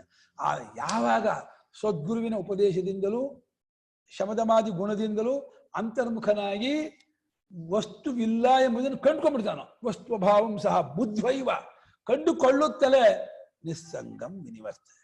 ಯಾವುದು ಕಂಡುಕೊಳ್ಳದೇನೆ ಸ್ವಸ್ಥನಾಗ್ಬಿಡ್ತಾನೆ. ಹೇಗೆ ಕಾಗದ ಉರಿದ ಮೇಲೆ ಬೆಂಕಿ ಏನಾಗುತ್ತೆ ಹೇಳೋ? ಆರೋಗ್ಬಿಡುತ್ತೆ. ಕಾಗದ ಇರೋದು ಉರಿತಾ ಇರುತ್ತೆ, ಕಾಗದ ಉರಿದೋದ್ಮೇಲೆ ಬೆಂಕಿ ಆರೋಗುತ್ತೆ. ಏನೋ ಒಂದು ಪೆಟ್ರೋಲ್ ಉರಿತಾ ಇರುತ್ತೆ, ಅದು ಪೆಟ್ರೋಲ್ವರೆಗೂ ಉರಿತಾ ಇರುತ್ತೆ, ಪೆಟ್ರೋಲ್ ಮುಗೀತು ಅಂದ್ರೆ ಆರೋಗುತ್ತೆ. ಹಾಗೆ ಒಂದು ವಿಷಯ ಕೊಟ್ಟರೆ ಮನಸ್ಸಿಗೆ, ಆ ಕೊಟ್ಟ ಮನಸ್ಸನ್ನು ಇಟ್ಕೊಂಡು ಅದನ್ನ ಉರಿತಾ ಇರುತ್ತೆ, ಮನಸ್ಸು ಉರಿತಾ ಇರುತ್ತೆ. ಅದು ಇಲ್ಲ, ಕಲ್ಪನೆ, ತೋರಿಕೆ, ಆತ್ಮನೇ ತೋರ್ತಾ ಇರೋದು ಗೊತ್ತಾಗುತ್ತಲೇ ಶಾಂತವಾಗ್ಬಿಡುತ್ತೆ. ಹಂಗೆ ಅಡಗು ಬಿಡುತ್ತೆ, ಹಂಗೆ ನಿಂತು ಬಿಡುತ್ತೆ. ನಿಸ್ಸಂಗಂ ವಿನಿವರ್ತನೆ. ಸಂಘವಿಲ್ಲದೆ ಇದ್ದದ್ದಾಗಿ ಅದು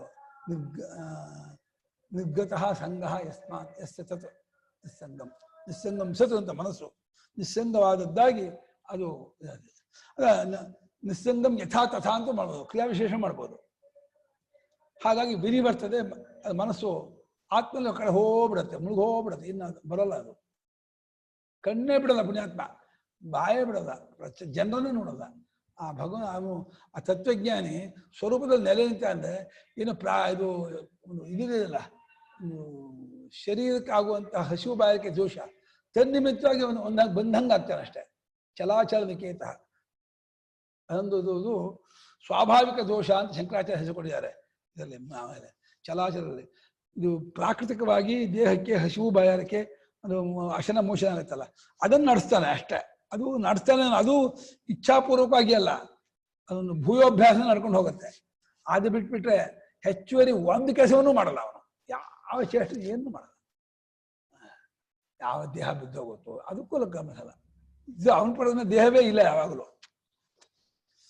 ಯಸ್ಮಾತ್ ಅಭೂತಾಭಿನಿವೇಶೋ,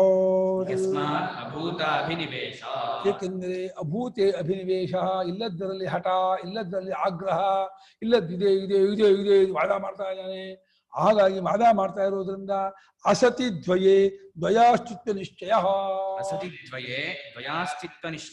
ಅಭೂತಾಭಿನಿವೇಶ, ದ್ವೈತವಿಲ್ಲದೆ ದ್ವೈತವಿದೆ ಅಂತ ಅಂದ್ಕೊಳ್ಳೋದೆ ಇಲ್ಲದ್ರಲ್ಲಿ ಇದೇನು ಹಠ. ದ್ವೈತವೇ ಇಲ್ಲ, ಕಾಣ್ತಾನೆ ಇಲ್ಲ. ಅವನು ಮಹಾಭಾರತದಲ್ಲಿ ಈ ಕೀಚಕ ಇವನನ್ನ ಸೈರಂಧ್ರಿ, ದ್ರೌಪದಿಗೆ ಸೈರಂಧ್ರಿ ಅಂತ ಹೆಸರು. ಆ ಇವ್ರ ಮನೇಲಿ ಇದ್ದಾಗ ವಿರಾಟನಗರದಲ್ಲಿ ಭಾರಿ ಕೀಟ್ಲೆ ಮಾಡ್ತಿದ್ದ, ಗೋಳೆ ಹಾಕೋತಿದ್ದ. ಅವಳು ಹೋಗಿ ಭೀಮನಂತ ಹೇಳಿದ್ದು ಹಿಂಗೆ ಭಾಳ ಮಾಡ್ತಾನೆ ಅಂತ. ಇವತ್ತು ರಾತ್ರಿ ಬರ್ತೀನಿ ಅಂತ ಹೇಳು, ಅಲ್ಲಿ ನಾನು ಬರ್ತೀನಿ ಅಂತ ಹೇಳು, ಅಲ್ಲಿ ಮಲಗಿರ್ತೀನಿ, ನೀನೇ ಅಲ್ಲಿಗೆ ಬಂದ್ಬಿಡು ಅಂತೇಳಿ ಹೇಳ್ಬಿಡು ಅಂಥೇಳಿ ವಲ್ಲಲ್ಲ ಅಂದ್ರೆ ಭೀಮ ಅವನು ಹೇಳ್ಕೊಟ್ಟ. ಇಂಥ ಜಾಗ ನಾನು ಮಲಗಿರ್ತೀನಿಪ್ಪ, ನೀನು ರಾತ್ರಿ ಬಂದ್ಬಿಡು ಅಂತ ಹೇಳ್ಕೊಡು. ಹೌದಾ ಅಂದು ಅವ ಹಂಗೆ ಹೇಳ್ಬಿಟ್ಲು ಸೈರಂದಿ ಕೀಚಕನಿಗೆ, ಇಂಥ ಜಾಗ ಮಲಗಿರ್ತೀನಿ ನಾನು. ಅಲ್ಲಿ ಯಾರು ಮಲಗಿದ್ದೋ? ಭೀಮ ಮಲಗಿರೋದಲ್ಲಿ, ಹೆಬ್ಬಾವು ಮಲಗಿರೋದು. ಇಲ್ಲಿ ಹೆಬ್ಬಾವು ನುಂಗ್ತೀನಿ ಅಂತ ಹೋಗ್ತಾ ಇದೆ. ಭೀಮ ಮಲಗಿದಾನೆ, ಸ್ವಲ್ಪ ಆ ಕೂದಲಿನ ಜಡ ತರ ಹೀಗೆ ಬಿಟ್ಕೊಂಡ್ಬಿಟ್ಟಿದ್ದಾನೆ. ಕಾಣ್ಬೇಕಲ್ಲ, ದ್ರೌಪದಿಯ ಮಲಗಿದಾಗ ಅನ್ಕೋಬೇಕಲ್ಲ. ಅವನು ಕಾಮದ ಕಣ್ಣು ಹಿಡ್ಕೊಂಡು ಕಾಮುಕನ ಆ ಕಾಮದ ಕಣ್ಣಿನ ಬಂದ್ಬಿಟ್ಟಿದ್ದಾನೆ. ಬಂದು ಎಂಟ್ರಾದ ಅಪ್ಪ ಬಂದು ಅವನು ಅಯ್ಯೋ ಪ್ರಿಯೇ ಅಂತ ಕಟ್ಕೋದಿ ಹೀಗೆ ಬಂದಪ್ಪ. ಹಿಡ್ಕೊಂಡ ಭೀಮ, ಹಿಡ್ಕೊಂಡು ಚಟ ಹೊಡ್ದ ಹೆಂಗೆ ಹೊಡೆದ ತಲೆ ಕೈ ಕಾಲು ಎಲ್ಲ ಹೊಟ್ಟೆ ಹೋಗ್ಬಿಡ್ತು. ತಲೆ ಹೊಡೆದ ತಲೆ ಬುರಕ್ಕನ ಒಳಕ್ ಹೋಗ್ಬಿಡ್ತು. ಒಳಕ್ಕೆ ಕೈ ಗುದ್ದಿದ ಕೈ ಒಳಕ್ ಹೋಗ್ತಿದೆ. ಉಂಡೆ ಮಾಡ್ಬಿಟ್ಟ. ವಿತಿನ್ 1 ಗಂಟೆ ಒಳಗೆ ರಾತ್ರಿ ಭೀಮ ಬೇಕಾಲಿಗೆ ಸೇರಿದ್ರೆ ತಗೋ ಇನ್ನೊಂದು ಗುದ್ದ ಅಂದ. ಗುದ್ದಿಗೂ ಸಾಯಿಸಿದ. ಸಾಯಿಸಿ ಏನ್ ಮಾಡ್ಬಿಟ್ಟ, ಅಲ್ಲೊಂದು ಬಿಸ್ಬಿಟ್ಟು ತನ್ನ ತೆಪ್ಪಗೆ ಹೋಗ್ಬಿಟ್ಟು ತನ್ನ ಅಡಿಗೆ ಮೇಲೆ ಹೋಗಿ ಮಲ್ಕೊಂಡ್ಬಿಟ್ಟಿದ್ದಾನೆ. ಬೆಳಗ್ಗೆ ಗೊತ್ತಾಗಿಲ್ಲ ಮುಂಚೆ. ಉಪಕೀಚಕರೆಲ್ಲ ಬರ್ತಾರೆ. ಉಪಕೀಚಕರೆಲ್ಲ ಬಂದು ಅವ್ರು ಹೇಳಿರ್ತಾರೆ ಸೇರಂದ್ರಿ ನಂಗೆ ದೇವಮಾನವರಿದ್ದಾರೆ, ನನ್ನ ತಂಟೆಗೆ ಬರಬೇಡ್ರಿ, ನಿಮ್ದೆಲ್ಲ ಅಪಾಯ ಆಗತ್ತೆ ಅಂತ ಯಾವ್ದಾರು ಹೇಳ್ಕೊಟ್ರಲ್ಲ. ಇವರೇ ಏನೋ ಕಳ್ಸ್ಬಿಟ್ಟು ಮಾಡಿದಾಳೆ ಅಂತ ಹೇಳ್ಬಿಟ್ಟು ಅವರನ್ನೆಲ್ಲ ಸೈರಂದಿ ಸಮೇತವಾಗಿ ಆ ಕೀಚಕರನ್ನ ಕರ್ಕೊಂಡು ಹೋಗಿ ಸುಟ್ಟು ಬೇಡ ಅಂತ ಹೇಳ್ಕೊಂಡು ಹೋಗ್ತಾರೆ. ಹೇಳ್ಕೊಂಡು ಹೋದ್ರೆ ಬಿಲ್ಲು ಗೊತ್ತಾಯ್ತು ಸೈರಂದಿ ಹೇಳ್ಕೊಂಡು ಹೋದ. ಹಿಂದ್ಗಡೆಯಿಂದ ಒಂದ್ ಮರ ಮುರ್ಕೊಂಡ, ಒಂದ್ ಕೊಂಬೆನ ಆ ಎಲೆಲ್ಲ ಪರಚಿದ ಇಟ್ಕೊಂಡು ಹೋದದ್ದೆ. ಅಷ್ಟು ಒಂದೊಂದೇ ಏಟು ಬುರುಡ ಸೀಳ್ಬಿಟ್ಟ. ಯಾರವನು ಬಲಭೀಮ. ಅಷ್ಟು ಜನ ಸಾಯಿಸಿ ಸೈರಂದಿನ ಕರ್ಕೊಂಬಂದು ಬಂದ. ಯಾರಿಗೂ ಗೊತ್ತಾಗಿಲ್ಲ ಅಷ್ಟು ಜನ ಹೊಡೆದ. ಅಷ್ಟೇ ನೋಡಿಮ, ಈ ಭೀಮ ಇದನ್ನ ಹೊಡೆದೆ. ಯಾರು ಹೊಡೆದ್ರು ಕೇಳಿದ್ರೆ ಗೊತ್ತಿಲ್ಲ. ಎಲ್ಲ ಗಂಧರ್ವರೆಲ್ಲ ಬಂದ್ರು, ಸೈರಂದಿ ಕಡೆಯವ್ರು ಬಂದ್ರು, ಅವ್ರು ಹೊಡೆದೋದ್ರು ಅಂತ ಸುದ್ದಿ. ಅಂತ ಬಲ ಇರ್ಬೇಕವ ಬೈ ಬಲ. ಇಡೀ ಮಹಾಭಾರತದಲ್ಲಿ ಪಾಂಡವರಿಗಾಗಲಿ ಕೃಷ್ಣ ಅವ್ರಿಗೆಲ್ಲ ತಲೆನೋವು, ಶೀತ, ನೆಗಡಿ, ಜ್ವರ ಒಂದ್ ಕಸಿ ಇಲ್ಲಪ್ಪ. ಅವ್ರಿಗೆಲ್ಲ ಆಗ್ತಿರ್ಲಿಲ್ಲ. ಇಲ್ಲಂತ ಯುಗಾಂತರದವರಿಗೆ ಆ ರೆಸಿಸ್ಟೆನ್ಸ್ ಜ್ವರ ಇರುತ್ತಲ್ಲ, ಅದ್ರಲ್ಲಿ ಆಗೋದೇ ಇಲ್ಲ. ಅದು ವಾತಾವರಣ ಶೀತೋಷ್ಣ, ನೆಗಡಿ ಶೀತ ಅಲ್ಲ. ಅದೇ ವಾತಾವರಣದಲ್ಲಿ ಟೆಂಪರೇಚರ್ 45 ಆಯ್ತು ಹೆಚ್ಚೋಬೇಡ. -ಡಿಗ್ರಿ ಬಂದು 2 ಡಿಗ್ರಿ ಬಂದು ಏನಾಗತ್ತ. ಒಟ್ಟ ಮೇಲೆ ಯುಗಾಂತರದವ್ರು ಭಾರಿ ರೆಸಿಸ್ಟೆನ್ಸ್ ಶಕ್ತಿ. ಅಸತಿ ದ್ವೈತವೇ ಇಲ್ಲ, ದ್ವೈತವಿದೆ ಇದೆ ಅಂತ ಹೇಳಿ ನಿಶ್ಚಯ ಮಾಡ್ಕೊಂಡ. ಅದೇ ಅಭೂತಾಭಿನಿವೇಶ. ತಸ್ಮಾತ್ ಅವಿದ್ಯಾ ವ್ಯಾಮೋಹ ರೂಪಾಧಿ ಸದೃಶೇ ತದನುರೂಪೇ ತದ್ ಚಿತ್ತಂ ಪ್ರವರ್ತತೆ. ತಸ್ಮಾತ್ ಅವಿದ್ಯಾ ವ್ಯಾಮೋಹ ರೂಪಾಧಿ ಸದೃಶೇ ತದನುರೂಪೇ ತದ್ ಚಿತ್ತಂ ಪ್ರವರ್ತತೆ. ನೋಡಿ, ಅವಿದ್ಯೆಯಿಂದ ಉಂಟಾದ ಒಂದು ವ್ಯಾಮೋಹ. ವಿ ಆ ಮೋಹ, ವ್ಯಾಮೋಹ. ವಿ ಆ ವ್ಯಾಮೋಹ. ವಿ ಅಂದೇನೋ ವಿಶೇಷವಾಗಿ, ಆ ಅಂದೇನೋ ಸಂಪೂರ್ಣವಾಗಿ ಮೋಹ. ಬರೀ ಮೋಹ ಅಲ್ಲ, ಆ ಮೋಹ ಅಲ್ಲ, ವ್ಯಾಮೋಹ. ವ್ಯಾಮೋಹದ ಒಂದು ಅವಿದ್ಯೆಯಿಂದ ಆ ವ್ಯಾಮೋಹ ಉಂಟಾಗಿ, ಆ ಏನು ವ್ಯಾಮೋಹ ಉಂಟಾಯಿತೋ ಅದು ತಕ್ಕ ಹಾಗೆ ಪ್ರವೃತ್ತಿ. ಅದನ್ನ ತಗೋಬೇಕೋ, ಕೊಡ್ಕೋಬೇಕೋ, ಹೊಡಿಬೇಕು, ಬಿಡ್ಬೇಕು, ಅದು ಹೊಡಿಬೇಕು ಬಡಿಬೇಕು ಅನ್ನೋದು ಒಂದು ವ್ಯಾಮೋಹವೇ, ತಗೋಬೇಕು ಅನ್ನೋದು ಒಂದು ವ್ಯಾಮೋಹವೇ. ಎರಡು ಅವಿವೇಕವೇ. ಅದಕ್ಕೆ ಅನುಗುಣವಾಗಿ ಚಿತ್ತ ಹಾಗೆಯೇ ಹೋಗುತ್ತೆ. ಹೋಗಿ ಏನೋ ತಗೊಂಡೆ, ಅದನ್ನು ತಗೊಂಬಂದೆ, ಇದನ್ನು ತಗೊಂಬಂದೆ, ಇನ್ನೇನೋ ಕಲ್ಪಿಸ್ಕೊತಾ ಇರ್ತಾನೆ. ತಸ್ಯ ದ್ವಯಸ್ಯ ವಸ್ತುನಃ ಅಭಾವಂ ಯದಾ ಬುದ್ಧವಾನ್ ತದಾ ತಸ್ಮಾತ್ ನಿಸ್ಸಂಗಂ ನಿರಪೇಕ್ಷಂ ಸತ್ ವಿನಿವರ್ತತೆ. ಅಭೂತಾಭಿನಿವೇಶ ವಿಷಯ. ಯಾವಾಗ ಆ ದ್ವಯ ವಸ್ತುವನ್ನ ಕಂಡ್ಕೊಂಡವನಾಗ್ತಾನೋ ಅವಾಗ ಹೋಗ್ತಾನೆ. ಆವಾಗ ಯಾವಾಗ ಆ ದ್ವಯ ವಸ್ತುವನ್ನ ಅಭಾವನ್ನ, ಅದಿಲ್ಲ, ತೋರಿಕೆ, ಕಲ್ಪನೆ, ಭ್ರಾಂತಿ ಅಂತ ಗೊತ್ಮಾಡ್ಕೋತಾನೋ, ಗೊತ್ಮಾಡ್ಕೊಂಡ ಸಮಯದಲ್ಲಿಯೇ ಆ ಚಿತ್ತವೇ ಇರೋಲ್ಲ. ಚಿತ್ತವನ್ನು ಅಂಟ್ಕೊಳ್ಳೋದಂತ ಬಂತು. ಚಿತ್ತ ಅಂತ ಒಂದು ಆತ್ಮಗಿಂತ ಬೇರೆ ಯಾರು ಇನ್ನೊಂದಾದ ವಸ್ತು ಇದ್ದಿದ್ರೆ ಅದು ಎಲ್ಲೆಲ್ಲೋ ಹೋಗುತ್ತೆ ಮಾಡುತ್ತೆ ಅಂತ. ಚಿತ್ತವೆಂಬುದೇ ಕಲ್ಪಿತ ವಸ್ತು, ತೋರಿಕೆ ವಸ್ತು, ಭ್ರಾಂತಿ ವಸ್ತು.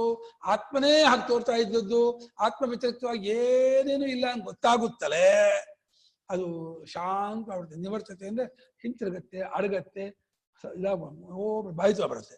ಆಗ ಅಭೂತಾಭಿನಿವೇಶ ವಿಷಯದಿಂದ ಅದು ಹಿಂತಿರುಗತ್ತೆ. ಆ ಕಲ್ಪನೆ ಮಾಡ್ಕೊಳ್ಳೋದ ತದ್ಯಥಾ ಅಹಿ ನಿರ್ವೈನಿ ವಲ್ಮೀಕೆ ಮೃತ ಪ್ರತ್ಯಸ್ತಾಶೀತ. ಹೇಗೆ ಹಾವಿನ ಪೊರೆ ಒಂದ್ ಕಡೆ ಬಿದ್ಕೊಂಡಿರುತ್ತೋ ಹಾಗೆ ತತ್ವಜ್ಞಾನಿ ಶರೀರ ಒಂದ್ ಕಡೆ ಬಿದ್ಕೊಂಡಿರುತ್ತೆ. ಅದಕ್ಕೆ ಇನ್ನೇನು ಇಲ್ಲ. ಪ್ರಯೋಗ್ಯಾಯನ ಯಾವ ರಾಗದ್ವೇಷಾದಿಗಳ ವ್ಯಾಪಾರ ಆಗಲಿ ಕಾಮಕ್ರೋಧಾದಿಗಳು ಯಾವುದು ಆನಂದಾಗಿರ್ತಾನೆ. ಮೂದೇವಿಯಾಗಿರ್ತಾನೆ ಜನ ಬೈತಾರೆ, ಆದರೆ ಅವನು ಆನಂದ ಇರ್ತಾನೆ. ಮೂದೇವಿ ಅಲ್ಲ ಅವನು, ಅವನು ಒಳ್ಳೆ ಶಾಂತ ಇದು ಆನಂದ ಇರೋನು. ಮನೆಯಲ್ಲಿ ಹೋಯ್ತು. ನಿವೃತ್ತಸ್ಯ ಪ್ರವೃತ್ತಸ್ಯ ನಿಶ್ಚಲಾ ಹಿ ತದಾ ಸ್ಥಿತಿಃ. ನಿವೃತ್ತಸ್ಯ ಪ್ರವೃತ್ತಸ್ಯ ನಿಶ್ಚಲಾ ಹಿ ತದಾ ಸ್ಥಿತಿಃ. ವಿಷಯಸ್ಯ ಹಿ ಬುದ್ಧಾನಾಂ ತತ್ಸಾಮ್ಯಮಜಮದ್ವಯಂ. ವಿಷಯಸ್ಯ ಹಿ ಬುದ್ಧಾನಾಂ ತತ್ಸಾಮ್ಯಮಜಮದ್ವಯಂ. ನಿವೃತ್ತಸ್ಯ ಪ್ರವೃತ್ತಸ್ಯ ನಿಶ್ಚಲಾ ಹಿ ತದಾ ಸ್ಥಿತಿಃ. ವಿಷಯಸ್ಯ ಹಿ ಬುದ್ಧಾನಾಂ ತತ್ಸಾಮ್ಯಮಜಮದ್ವಯಂ. ನಿವೃತ್ತಸ್ಯ ಅಪ್ರವೃತ್ತಸ್ಯ ನಿಶ್ಚಲಾ ಹಿ ತದಾ ಸ್ಥಿತಿಃ. ವಿಷಯಃ ಸಹ ಹಿ ಬುದ್ಧಾನಾಂ ತತ್ ಸಾಮ್ಯಂ ಅಜಂ ಅದ್ವಯಂ. ಯಾವಾಗ ತತ್ವ ಗೊತ್ತಾಯ್ತು, ಪರಮಾರ್ಥ ಕಂಡ್ಕೊಂಡ, ಆವಾಗ ನಿವೃತ್ತಸ್ಯ ಅಪ್ರವೃತ್ತಸ್ಯ, ನಿವೃತ್ತಿಯಿಂದ ಹಿಂತಿರುಗಿಯೋದು ಮತ್ತು ಮುಂದುವರಿಯೋದು ಅನ್ನೋ ಚಿತ್ತಕ್ಕಿತ್ತಲ್ಲ, ಆ ಸ್ಥಿತಿ ನಿಶ್ಚಲವಾಗ್ಬಿಡುತ್ತೆ. ಇದುವರೆಗೂ ನಿವೃತ್ತಿ ಪ್ರವೃತ್ತಿ ಮಾಡ್ತಾ ಇತ್ತು, ಹೋಗೋದು ಬರೋದು ಹೋಗೋದು ಅನ್ನೋದು. ನಿವೃತ್ತಸ್ಯ ಅಪ್ರವೃತ್ತಸ್ಯ ಅದ ನಿವೃತ್ತವಾಗಿ ಅಪ್ರವೃತ್ತವಾದ. ನಿವೃತ್ತಿ ಆದಮೇಲೆ ಇನ್ನು ಪ್ರವೃತ್ತಿ ಆಗೋಲ್ಲ. ಯಾವಾಗ ವಿಷಯದಿಂದ ಹಿಮ್ಮೆಟ್ಟಿಸ್ಕೊಂಡ್ತೋ ಬಿಟ್ಕೊಂಡ್ಬಿಡ್ತೋ ಮತ್ತೆ ಬಾಧಿತ ಆಯ್ತು ಅಂತ ಆಯ್ತಲ್ಲ, ಇನ್ನು ಪ್ರವೃತ್ತವಾಗಲ್ಲ. ಪ್ರವೃತ್ತವಾಗದೇ ಇದ್ದಾಗ ಅವಾಗ ಚಿತ್ತದ ಸ್ಥಿತಿ ಏನು? ನಿಶ್ಚಲ ತದಾ ಸ್ಥಿತಿ. ಅವಾಗ ಚಿತ್ತದ ಸ್ಥಿತಿ ಅಲುಗಾಟವಿಲ್ಲದ, ಏರ್ಪೇರಿಲ್ಲದ, ದ್ವಂದ್ವವಿಲ್ಲ, ಕಲ್ಪನೆ ಇಲ್ಲ, ಭಯವಿಲ್ಲ, ರಾಗ ಇಲ್ಲ, ದ್ವೇಷ ಇಲ್ಲ, ಮೋಹ ಇಲ್ಲ. ಚಿತ್ತ ಪೂರ್ತಿ ಆತ್ಮದಲ್ಲಿ ಲಯ ಆಯಿತು. ಎಚ್ಚರವಾಗಿ ಆಯ್ತು ಚಿತ್ತ ಲಯವಾಗುತ್ತೆ. ನಾವು ನಿದ್ದೆ ಮಾಡಿ ಸುಷುಪ್ತಿಯಲ್ಲಿ ಮನಸ್ಸು ಲಯವಾಯಿತು ಅಂತ ನಾವು ವ್ಯವಹಾರದಲ್ಲಿ ಅನ್ಕೊಳ್ತೀವಿ. ಇದು ಪ್ರಾಕೃತಿಕವಾಗಿ ತಮೋಗುಣ ಬಂದು ಆಗೋದು. ಅದು ವಿವೇಕದಿಂದ ಜ್ಞಾನಿಗೆ ಎಚ್ಚರವಾಗಿರುವಾಗಲೇನೇ ಚಿತ್ತ ನಿಂತು ಬಿಡುತ್ತೆ. ಚಿತ್ತ ಆತ್ಮದಿಂದ ಬಾಧಿತವಾಗ್ಬಿಡುತ್ತೆ. ಅದು ನಿವೃತ್ತಿಯೂ ಇಲ್ಲ, ಪ್ರವೃತ್ತಿಯೂ ಇಲ್ಲ, ಎರಡೂ ಇಲ್ಲದೆ ಇದ್ದದ್ದಾಗಿ ಚಿತ್ತಕ್ಕೆ ಒಂದು ನಿಶ್ಚಲವಾದ ಸ್ಥಿತಿ ಉಂಟಾಗುತ್ತಲ್ಲ, ಇದು ಬುದ್ಧಾನಾಂ ವಿಷಯ. ಜ್ಞಾನಿಗಳಿಗೆ ಇದು ಗೋಚರವಾಗುವಂತಹ ಅನುಭವ ಇದು. ಬುದ್ಧಾನಾಂದ ಜ್ಞಾನಿನ ವಿಷಯ ಸಹ. ತತ್ವಜ್ಞಾನಿಗಳು ಇಲ್ಲಿಯೇ ಇರ್ತಾರೆ. ಅದು ಸಾಮ್ಯ ಸ್ಥಿತಿ. ಸಾಮ್ಯ ಸ್ಥಿತಿ ಏನು? ಸಮತಾವ ಸಮಸ್ಯ ಭಾವ ಸಾಮ್ಯಂ. ಸಮವಾಗಿದುಕೊಂಡಿರುವ, ಏರುಪೇರಿಲ್ಲದ, ಕುಣಿದಾಟ ಇಲ್ಲ, ಹರಿದಾಟ ಇಲ್ಲ, ವಿಕ್ಷೇಪ ಇಲ್ಲ, ಜಂಜಾಟ ಇಲ್ಲ, ಯಾವುದೇ ತರಹ ಉದ್ವೇಗ ತಳಮಳ ಏನೇನೂ ಇಲ್ಲ. ಶಾಂತವಾಗಿರುತ್ತೆ, ಪ್ರಸನ್ನವಾಗಿರುತ್ತೆ. ತಿಳಿಯಾದ ಮನಸ್ಸು ಪೂರ್ತಿ ಆತ್ಮದಲ್ಲಿ ಏಕಾತ್ಮತೆ ಹೊಂದಿ ನಿಂತು ಬಿಡುತ್ತೆ. ಆಕಾಶಕಲ್ಪ, ಆಕಾಶದಂತೆ ಹಲವಾರು ಇದು ಬಿಡುತ್ತೆ. ಅದು ಅಜ, ಹುಟ್ಟಿಲ್ಲದ್ದಾದ ಅದ್ವಯವಾದ ಸ್ಥಿತಿ. ಅದು ಎರಡೆಂಬುದಿಲ್ಲದ ಏಕ ಅದ್ವಿತೀಯವಾದ ಸ್ವರೂಪ. ಅಲ್ಲಿ ನಿಂತು ಬಿಡ್ತಾನೆ. ಅದು ನಮ್ಗೆ ಸ್ವಭಾವ. ಅದು ನಾವು ಯಾವಾಗಲೂ ಹಾಗೆ ಇರೋರು, ಈಗಲೂ ನಾವು ಹಾಗೆ ಇರೋರು. ನಮಗೂ ದ್ವೈತವಿಲ್ಲ, ನಮಗೂ ಪ್ರಪಂಚವಿಲ್ಲ, ಮನಸ್ಸಿಲ್ಲ. ಅವಿವೇಕದಿಂದ, ಅಜ್ಞಾನದಿಂದ ಮನಸ್ಸೆಂಬುದಿದೆ, ಅದಕ್ಕೆ ಪ್ರಪಂಚ ತೋರ್ತಾ ಇದೆ, ಅದು ಕೆಲವು ಆಗದೆ ಎಲ್ಲ ಹುಟ್ಟಾಕೊಂಡಿದ್ದೀವಿ ಹೊರತು ತಪ್ಪಿಳಿಕೆ ಬಿಟ್ಟುಕೊಂಡ ಸಮಯದಲ್ಲಿಯೇ ನಾವು ಸೆಟ್ಲಾಗ್ಬಿಡ್ತೀವಿ. ಸೆಟ್ಲಾಗೋದಕ್ಕೆ ಹೋಗ್ಬೇಕು. ಸೆಟ್ಲಾದವರ ಉದ್ಯೋಗ ಸೆಟ್ ಆಗಿಲ್ಲ ಅನ್ಕೊಂಡು ಸೆಟ್ ಮಾಡ್ಕೊಂಡು ಹೋಗ್ಬೇಕು. ತತ್ ಸಾಮ್ಯಂ ಅಜಂ ಅದ್ವಯ, ಮೂರು ವಿಶೇಷಣ. ಸಾಮ್ಯತೆಯನ್ನು ಹೊಂದಿರುವ, ಹುಟ್ಟಿಲ್ಲದ್ದಾದ, ಎರಡೆಂಬುದಿಲ್ಲದ್ದಾಗಿರುವ ಸ್ಥಿತಿ ಅದು. ಅದನ್ನು ಪಡ್ಕೊಳ್ತಾನೆ. ಪಡ್ಕೊಳ್ತಾನೆ ಅಂದ್ರೆ ನೂತನತೆಯ ನ ಕಿಂತು ಪೂರ್ವಸಿದ್ಧಸ್ಯೈವ ಅನುವಾದೋ ಎಂ. ಮೊದಲೇ ಸಿದ್ಧವಾಗಿರೋದು ಅನುವಾದ ಮಾಡ್ತಾ ಇದೆ. ನಾವು ಯಾವಾಗಲೂ ಅಂಥವ್ರೆ. ಯಾರು ಹುಟ್ಟಿಲ್ಲ, ಯಾರಿಗೂ ಜಂಜಾಟ ಇಲ್ಲ, ಯಾರಿಗೂ ಈ ದಡ್ರು ಬುದ್ಧಿವಂತ ಅದರ ಸ್ವಲ್ಪ ಬರೀ ಕಲ್ಪನೆ. ಎಲ್ಲ ದಡ್ರು ಬುದ್ಧಿವಂತರು, ಶ್ರೀಮಂತರು, ಬಡವರು, ಅನುಕೂಲಸ್ಥರು, ಅನುಕೂಲಸ್ಥರು, ಎಲ್ಲ ಕಲ್ಪನೆ ಹೊರತು ಎಂಥದೂ ಇಲ್ಲ. ಇರೋದೆಲ್ಲ ಏಕಮೇವ ದ್ವಿತೀಯಂ ಬ್ರಹ್ಮ ಒಂದೇ. ತದ್ವ್ಯತಿರಿಕ್ತವಾಗಿ ಏನೇನೂ ಇಲ್ಲ. ನಿವೃತ್ತಸ್ಯ ದ್ವೈತ ವಿಷಯಾದ್ ವಿಷಯಾಂತರೇ ಚ ಅಪ್ರವೃತ್ತಸ್ಯ ಕುತಃ ಅಭಾವದರ್ಶನೇನ ಚಿತ್ತಸ್ಯ ನಿಶ್ಚಲ ಚಲನವರ್ಜಿತ ಬ್ರಹ್ಮಸ್ವರೂಪೈವ ತದಾ ಸ್ಥಿತಿ. ದ್ವೈತದಿಂದ ವಿಡ್ರಾ ಆಯ್ತು, ನಿವೃತ್ತಿ ಆಯ್ತು. ಯಾಕಂದ್ರೆ ದ್ವೈತ ಇಲ್ವಲ್ಲ. ನಮ್ಗೆ ಏನಾಗ್ತಿತ್ತು ಗೊತ್ತಾ, ಈ ಸಂಕ್ರಾಂತಿ ಹಬ್ಬದ ಟೈಮಲ್ಲಿ ನಮ್ಮೂರಲ್ಲಿ ಈ ಸಾಮಾನ್ಯವಾಗಿ ಸುಣ್ಣ ಹೊಡ್ಸೋದು ಉಂಟು. ಗಣಪತಿ ಹಬ್ಬದ ದಿವಸ ಕೆಲಸ ಹೊಡಿಸ್ತಾರೆ. ಗಣಪತಿ ಹಬ್ಬದ ಟೈಮಲ್ಲಿ ಸುಣ್ಣ ಹೊಡ್ಸಕ್ ಆಗದೆ ಹೋದ್ರೆ ಸಂಕ್ರಾಂತಿ ಹಬ್ಬದಲ್ಲಿ ಹೊಡಿಸ್ತಾರೆ. ನಮ್ಗೆ ಏನಾಗ್ತಿತ್ತು, ನಮ್ಗೆ ಬುಗುರಿ ಆಟದ ಇದು ವಯಸ್ಸು. ನಮ್ಗೆ 10-12 ವರ್ಷ ಹುಡುಗರು ಬುಗುರಿ ಆಡ್ಬೇಕು ಅಂತ 4 ಕಣೆಗೆ ಒಂದು ಬುಗುರಿ ಕೊಡ್ತಿದ್ರು. ಬುಗುರಿ ತಗೊಂಡು ದುಡ್ಡು ಸಿಗ್ತಿರ್ಲಿಲ್ಲ ನಮ್ಗೆ. ಏನ್ ಮಾಡಿದ್ರು ದುಡ್ಡು ಕೊಡ್ಸಿ ಸಿಗ್ತಿರ್ಲಿಲ್ಲ. ದುಡ್ಡು ಬೇಕು ಒದ್ದಾಡ್ತಾ ಇದ್ವಿ. ಅದೇನಾಗ್ಬಿಡ್ತು, ಈ ಸುಣ್ಣ ಹೊಡ್ಬೇಕಾದ್ರೆ ಒಂದೊಂದು ಬಿದ್ದು ನೆನ್ನೆ ಟಕ್ ಬಿಡ್ತಿರ್ತಲ್ಲ ಗಾಳಿಯ ಮೇಲೆ, ಆ ದೂರಕ್ಕೆ ಅದು 8 ಆಣೆ ಬಿದ್ದಿದೆ ಅಂತ ಅನಿಸ್ತಾ ಇತ್ತು ನಮಗೆ. ಯಾಕೆ ನಮ್ಮ ತಲೆಯಲ್ಲಿದೆ ದುಡ್ಡು, ಅಲ್ಲಿದೆ 4 ಆಣೆ 8 ಆಣೆ, ಅಲ್ಲಿ ದುಡ್ಡಿದೆ, ದುಡ್ಡು ಸಿಕ್ತು, ಓಡ್ ಹೋಗ್ಬಿಟ್ಟು ಈ ಕೆಳಗೆ ಹೋಗಿ ಬರೋದೇ ಇಲ್ಲ. ದುಡ್ಡೇ ಅಲ್ಲ ಅದು, ಅದು ಸುಣ್ಣದ ಬಿಂದು. ಅದು ಕರೆಕ್ಟಾಗಿ 8 ಆಣೆ ಆಗೋಷ್ಟು ಅಗಲವಾಗಿ ಬಿದ್ದಿರ್ತಾ ಇತ್ತು. ಎಷ್ಟು ಮೋಸ ಆಗ್ತಿತ್ತು ಅಂತಂದ್ರೆ, ಅಯ್ಯೋ 8 ಆಣೆ ಸಿಕ್ತು ಅಂತ ಹೋಗಿದೆ. ಆಮೇಲೆ ತಿರುಗಿ ನೋಡೋದು ಯಾರು ನೋಡಿದ್ರ ಅಂತ ನಾವು ತಗೊಂಡಿದ್ದಾರೆ. ಯಾಕೆಂದ್ರೆ ಅವಮಾನ ಬೇರೆ, ಸರಿ ಯಾರು ನೋಡಿಲ್ಲ ತಾನೆ, ಇದೊಂದು ಸಮಾಧಾನ. ಆ ಯಾರಾದ್ರೂ ನೋಡ್ಬಿಟ್ರಂತೂ ಗುಳ್ಳ ನಗ್ತಾರಲ್ಲ, ಅವ್ ಇನ್ನೂ ಅವಮಾನ. ದುಡ್ಡು ಬೇಕಾ ನಿಂಗೆ, ದುಡ್ಡಿಗೆ ಹೋದ್ಯಾ, ದುಡ್ಡು ತಗೊಂಡ್ಯಾ ಅಂದ್ರೆ ಇಲ್ಲ ಇಲ್ಲ ಅವ್ ಸುಳ್ಳು ಹೇಳೋದು. ಇಲ್ಲ ಇಲ್ಲ ಏನೂ ನೋಡೋಕ್ ಬಂದೆ, ಸುಮ್ಮನೆ ಬಂದೆ ಅಂತ ಅದನ್ನ ಹೊಂದಿಸ್ಕೋದ್ ಬೇರೆ. ತಾವ್ ಮಾಡೋ ಅವಿವೇಕಕ್ಕೆ ಸಮರ್ಥನೆ ಬೇರೆ. ಹೆಂಗ್ ಮಾಡ್ತಾ ಇದ್ವಿ ಅಂತ ಬಾಲ್ಯ. ಅಯ್ಯೋ ಬಹಳ ಕಷ್ಟ ಆಗ್ತಿತ್ತು. ದುಡ್ಡು 4 ಆಣೆ 8 ಆಣೆ ಸಿಗ್ತಿರ್ಲಿಲ್ಲ, ಹೊರ್ತಾನೆ ಇರಲಿಲ್ಲ. ಬಹಳ ಪೆಟಾಕಿ ಹೊಡಿಬೇಕು ಅಂತ ಆಸೆ, ಅವಾಗ್ಲೂ ಹೀಗೆ ಆಗ್ತಿತ್ತು. ಆ ಪೆಟಾಕಿ ದುಡ್ಡು ಎಲ್ಲ ದುಡ್ಡು ಸಿಕ್ತು ಅಂತ ಅನಿಸ್ತಾ ಇತ್ತು, ದುಡ್ಡೇ ಸಿಗ್ತಿರ್ಲಿಲ್ಲ. ಆ ಆಸೆ ಒಳಗಿರುತ್ತಲ್ಲ, ಅದು ಕಾಮಾಲೆ ಅಂತ. ಕಾಮಾಲೆ ಗೊತ್ತಾ? ಕಾಮಾಲೆ ಅಂದ್ರೆ ಜಾಂಡೀಸು. ಕಾಮಾಲೆ, ಕಾಮದ ಜಾಂಡೀಸದು. ಆ ಕಾಮದ ಜಾಂಡೀಸಿಗೆ ಎಲ್ಲ ಕಡೆ ಅದೇ ಕಾಣುತ್ತೆ, ಆ ದುಡ್ಡೇ ಕಾಣ, ಅಲ್ಲೇ ಇದೆ ಅದೇ ಇದೆ ಇದೆ ಅಂತ ಈ ಭ್ರಾಂತಿ. ಕಾಮ ಕಣ್ಣಿರಲ್ಲ. ಕಾಮಣ್ಣ ಇದ್ದಾನಲ್ಲ, ಮಹಾ ನೀಚ ಅವನು, ಏನು ಮಾಡ್ತಾನೆ. ಕಾಮಣ್ಣನ ಆಟ ಭಾರಿ ಜೋರು. ರಾಮಣ್ಣ ಬರೋರಿಗೂ ಕಾಮಣ್ಣ ಬಿಡಲ್ಲ. ರಾಮಣ್ಣನ ಕರ್ಕೊಂಡ್ರೆ ಕಾಮಣ್ಣ ಓಡೋಗ್ತಾನೆ. ರಾಮ ಬರೋರು ಏನ್ ಮಾಡಕ್ಕಾಗಲ್ಲ. ದ್ವೈತ ವಿಷಯದಿಂದ ನಿವೃತ್ತ ಅಂದ್ರೆ ಹಿಮ್ಮೆಟ್ಟಿದ್ದಾಗ ವಾಪಸ್ ಬಂದ ತಿರುಗಿದ್ದಾಗಿರುವ ಚಿತ್ತ. ಮತ್ತು ವಿಷಯಾಂತರದಲ್ಲಿ ಮತ್ತೆ ರಾಜಕೀಯ ವ್ಯವಹಾರ, ಆಟಪಾಠಗಳು, ಲೌಕಿಕ ಇದೀಗ ಅಪ್ರವೃತ್ತ. ಯಾಕೆ ಅಪ್ರವೃತ್ತ? ಅಭಾವ ದರ್ಶನೇನ ಇಲ್ಲ. ಕನಸಿನಲ್ಲಿ ಏನೋ ಒಂದು ಬಂಗಾರವೋ ಅದ ಇನ್ನೂ ನೆಂಟರು ಎಷ್ಟೋ ಕಂಡಿದ್ರೆ ಅವ್ರು ನೋಡಕ್ ಮತ್ತೆ ಹೋಗ್ತೀವ. ಕನಸಲ್ಲಿ ನಾವು ಯಾವುದೋ ಒಂದು ಊರಿಗೆ ಹೋದಂಗಾಗಿ ಪಕ್ಕದ ಊರಿಗೆ ಬಂದಿದ್ದಾರೆ ನೆಂಟರು, ಅಲ್ಲೇನೋ ಸಿಕ್ತು ಅಂತಂದ್ರೆ ಎಚ್ಚೆತ್ತ ಮೇಲೆ ಆ ಪಕ್ಕ ಊರಿಗೆ ಹೋಗಲ್ಲ ನಾವು. ಕನಸಿನಲ್ಲಿ ಕಂಡದ್ದು ಅಷ್ಟೇ. ಎಚ್ಚೆತ್ತ ಮೇಲೆ ಅದು ಸುಳ್ಳು ಗೊತ್ತಾದ್ಮೇಲೆ ನೋಡೋಕ್ಕಾಗ್ಲಿ ತೆಗೆದುಕೊಳ್ಳೋದಕ್ಕಾಗ್ಲಿ ಯಾವ ವ್ಯವಹಾರಗಳು ಹೇಗೆ ಮಾಡೋರು, ಕನಸಲ್ಲಿ ಕಂಡದಕ್ಕೆ ಉದಾಸೀನ ಮಾಡ್ತೀವೋ ಹಾಗೆ ತತ್ವಜ್ಞಾನವಾಗುತ್ತಲೇ ಇದೆಲ್ಲವೂ ಬಾಧಿತವಾಗುವುದರಿಂದ, ಸುಳ್ಳು ಗೊತ್ತಾಗುವುದರಿಂದ, ಸತ್ಯತ್ವ ಇರುವುದಿಲ್ಲವಾದ್ರಿಂದ ಅಭಾವ ದರ್ಶನೇನ ನಿವೃತ್ತ. ವಿಷಯಾಂತರದಲ್ಲಿ ತೊಡಗೋದಿಲ್ಲ, ಹಿಂದಿರುಬಿಡ್ತು. ಅಂತಹ ಚಿತ್ತಕ್ಕೆ ಒಂದು ನಿಶ್ಚಲವಾದ ಸ್ಥಿತಿ, ಚಲನವರ್ಜಿತವಾದ ಅಲುಗಾಟವಿಲ್ಲದೆ ಇರತಕ್ಕಂತಹ ಸ್ಥಿತಿ. ಯಾಕೆ? ಅದು ಬ್ರಹ್ಮಸ್ವರೂಪ ಇವಸ. ಆಗ ಅದು ಏನಾಗಿರುತ್ತೆ ಗೊತ್ತಾ ಹೇಳೋ? ಚಿತ್ತ ಬ್ರಹ್ಮ, ಆ ಚಿತ್ತ ಆತ್ಮ ಎರಡಿಲ್ಲ. ಚಿತ್ತದ ಚಿತ್ತತ್ವವನ್ನು ಬಿಡಿಸಿಕೊಳ್ಳುತ್ತಲೇ ಕಳಿಸಿಕೊಳ್ಳುತ್ತಲೇ ಅದು ಬ್ರಹ್ಮರೂಪ ಪಡ್ಕೊಂಡ್ಬಿಡುತ್ತೆ. ಗುಳ್ಳೆತ್ತು ಬಿಡುತ್ತಲೇ ಅದು ನೀರಾಗ್ಬಿಡುತ್ತೆ. ಗುಳ್ಳೆ ಅಂತ ಅಂದ್ಕೊಂಡಾಗ ಮಾತ್ರ ಅದನ್ನ ಬೇರೆ ನೀರಿಗಿಂತ ಗುಳ್ಳೆ ಅಂತ ಅನ್ಸುತ್ತೆ.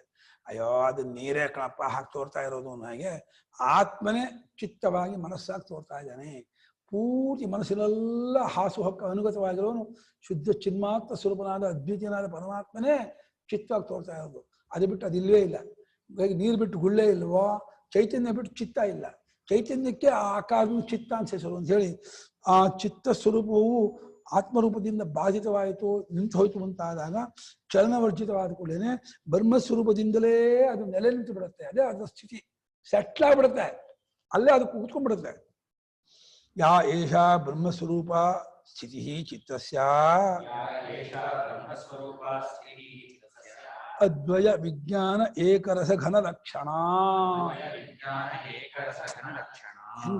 ಯಾವ ಈ ಚಿತ್ತಕ್ಕೆ ಬ್ರಹ್ಮಸ್ವರೂಪದ ಸ್ಥಿತಿ ಅನ್ನೋದು ಉಂಟಾಗತ್ತೆ, ಅದು ಬ್ರಹ್ಮಾನುಸಂಧಾನ ಮಾಡುತ್ತಾ ಸ್ವಸ್ವರೂಪಾನುಸಂಧಾನ ಮಾಡುತ್ತಾ ಅನಾತ್ಮನ ಕಳ್ಸ್ಕೊಳ್ತಾ ಬಿಟ್ಕೊಳ್ತಾ ಇದನ್ನಾಹಂ ಅಂತೇಳಿ ತಾನಲ್ಲದ ಬಿಟ್ಟು ಕೇವಲ ತಾನೇ ಉಳಿದಾಕೊಳ್ಳದೆಯೇ ಆ ಚಿತ್ತಕ್ಕೆ ಎರಡೆಂಬುದಿಲ್ಲದ ಅರಿವಿನ ಗಟ್ಟಿ ವಿಜ್ಞಾನ ಏಕರಸ, ಅರಿವೆಂಬ ಒಂದೇ ರಸದ ಗಟ್ಟಿಯಾದ ರೂಪವಾದಂಥ ಸ್ಥಿತಿ ಉಂಟಾಗ ಅಲ್ಲಿ ನಿಂತು ಬಿಡ್ತಾನೆ.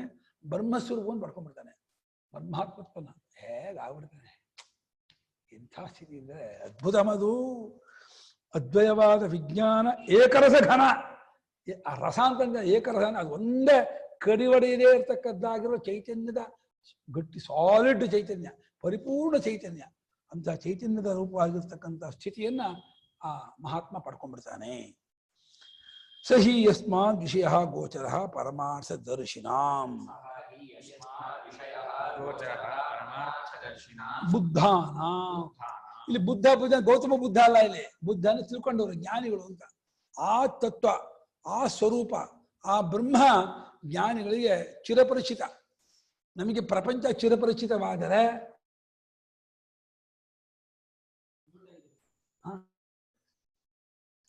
ಇದೆಯಾ ಅದೇ ನಮಗೆ ಕೇಳಿಸ್ತಿಲ್ವಾ? ನಮಗೆ ನಮಗೆ ಪ್ರಪಂಚ ಅತ್ಯಂತ ಚಿರಪರಿಚಿತವಾದರೆ ಜ್ಞಾನಿಗಳಿಗೆ ಬ್ರಹ್ಮ ಅತ್ಯಂತ ಚಿರಪರಿಚಿತ. ಅದೇ ಅಷ್ಟೇ ಸ್ಪಷ್ಟ ತಾವೇ ತಾನೆ, ಅಷ್ಟು ಸ್ಪಷ್ಟವಾದ. ಏನಪ್ಪ ನಮಗೂ ಅವ್ರಿಗೂ ವ್ಯತ್ಯಾಸ ಅಂದರೆ ಆ ವಾಚ್ಮನ್ನು ಚೇರ್ಮನ್ನು ಅಂತೀವಲ್ಲ, ಅಷ್ಟೇ ವ್ಯತ್ಯಾಸ. ನಾವು ವಾಚ್ಮನ್ನು, ಅವನು ಚೇರ್ಮನ್ನು, ಇಬ್ಬರು ಮೊನ್ನೆ. ಅದೇ ಮನ್ನಲ್ಲಿ ವ್ಯತ್ಯಾಸ. ಒಂದು ಗೇಟ್ ಹತ್ರ ಕೂತ್ಕೊಂಡು ವಾಚ್ಮನ್ನು, ಅವನು ಎ ಸಿ ರೂಮ್ ಇರ್ತಕ್ಕಂಥ ಒಳಗೆ ಚೇರ್ಮನ್ ಅವನು. ಹಾಗೆ ಆ ಜ್ಞಾನಿ ಆನಂದ ಸ್ವರೂಪದಲ್ಲಿ ನಿಂತಿರ್ತಾನೆ. ನಾವು ಇಷ್ಟೇ ಪ್ರಪಂಚದಲ್ಲೇ ಮುಳುಗಿ ಸತ್ಯತ್ವ ಬುದ್ಧಿ ಇಟ್ಕೊಂಡು ಇದ್ರ ಹಿಂದೆ ಓಡ್ತಾ ಓಡ್ತಾ ಓಡ್ತಾ ಕಾಲು ಬಿದ್ದೋದ್ರು, ಕೈಕಾಲು ಸೋತೋದ್ರು, ಓಡೋದ್ರ ಮಾತ್ರ ಬಿಡ್ತಾ ಇಲ್ಲ. ನಾವು ಇನ್ನು ಓಡ್ಬೇಕು ಅಂತ ಆಸೆ, ಓಡೋಕ್ ಆಗ್ತಾ ಇಲ್ಲ. ಒಬ್ಬ ಮನುಷ್ಯನಿಗೆ ಒಬ್ಬ ರಾಜ ಕರೆದು ಬಿಟ್ಟು, ನಿಂಗೆ ಎಷ್ಟು ಜಮೀನು ಬೇಕು ಅಂತಾನೆ. ಎಷ್ಟು ಕೊಡ್ತೀಯ ಅನ್ನದೆ. ನೋಡು, ಬೆಳಿಗ್ಗೆ ಇದರಿಂದ ಸಂಜೆವರೆಗೂ ಎಷ್ಟು ಉದ್ದ ಚೌಕವಾಗಿ ಓಡ್ತೀಯೋ ಅಷ್ಟು ದೂರ ನಿಂದೇನಂತೆ. ಆಸೆ ಆಗ್ಬಿಡ್ತು ಅವನಿಗೆ. ಸಾರಿಯಿಂದ ಓಡ್ತಿಯಿಂದ ಹೀಗೆ ಓಡ್ದ, ಒಂದು 2 ಮೈಲಿ 3 ಮೈಲಿ ಓಡ್ದ, ಮತ್ತೆ ಚೌಕ ಹಂಗೆ 3 ಮೈಲಿ ಓಡ್ದ, ಹಿಂಗೂ ಓಡ್ದ. ಹಿಂಗೆ ಬರೋದು ಸುಸ್ತಾಗ್ಬಿಟ್ಟ. ಅದು ಓಡ್ಬೇಕು ಎಷ್ಟು 2 ಮೈಲಿ 2 ಮೈಲಿ ಜೀವನ ಎಷ್ಟು 1000 ಎಕರೆ ಆಗ್ಬಿಡ್ತಲ್ಲ ಅಂತ ಹೇಳ್ಬಿಟ್ಟು ಸುದೀ ಬರೋದು ದಬ್ಬನ್ ಬಿದ್ದ, ಸತ್ತು ಹೋಗ್ಬಿಟ್ಟ. ಎಷ್ಟು ದೂರ ಬಿದ್ದ ಆ ಜಾಗ ಗುಂಡಿ ಹಾಕಿ ಇಷ್ಟೇ ನಿಂಗೆ ಜಾಗ ಹಾಕೋದು ಅಂತ ಹೇಳಿ ಮುಚ್ಚಿದ್ದ. ಅದನ್ನ ಓಡಿ ಬಂದು ಆ ಕ್ರೀಸ್ ಮುಟ್ಟಬೇಕಲ್ಲ, ಇದನ್ನ ಮುಟ್ಟೋದು ಬಿದ್ದ. ಓಡಿ ಸುಸ್ತಾಗಿತ್ತು, ಉಸಿಗಡೆ ಪ್ರಾಣ ಹೋಯ್ತು. ಆಮೇಲೆ ಅದೇ ಜಾಗದಲ್ಲೇ ಇಷ್ಟು ಜಾಗಪ್ಪ ಒಂದಪ್ಪ ಅಂತ ಹೇಳಿ 6/3 ಒಂದು ಗುಂಡಿ ಹೊಡೆಸ್ಬಿಟ್ಟು ಅವನು ಮುಚ್ಚಿಬಿಟ್ಟು ಆಯ್ತು ಒಂದು ಅಂತ 2000 ಎಕರೆ ಬಂತ ನನಗೆ ಅಂತ. ಈ ಚೌಕಾಪುರ್ತಿ ನಂದು ಮಾಡ್ಕೊಂಡು ಇಷ್ಟೇ ಮನುಷ್ಯ ಮಾಡ್ಕೊಂಡಿರೋದು ಭ್ರಾಂತಿ.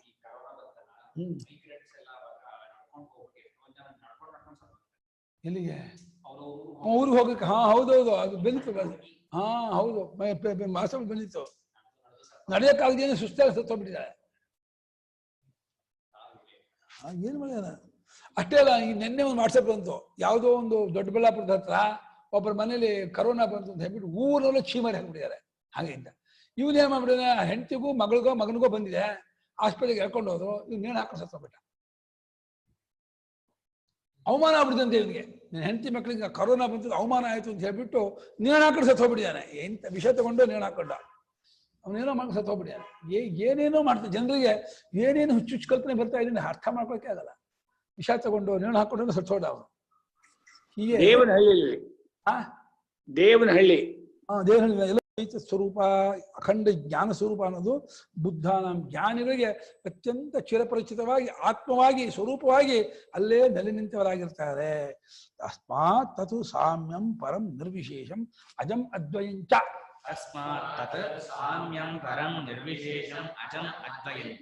ಅದರಿಂದ ಅದಿದೆಯಲ್ಲಪ್ಪ, ಇದು ನಾವಾದಾಗ ಅದು ಅಂತಂತಿದ್ದಾರೆ. ನಾವೇ ಅದು ಅಂತ ಅನ್ನೋದು ತಪ್ಪು.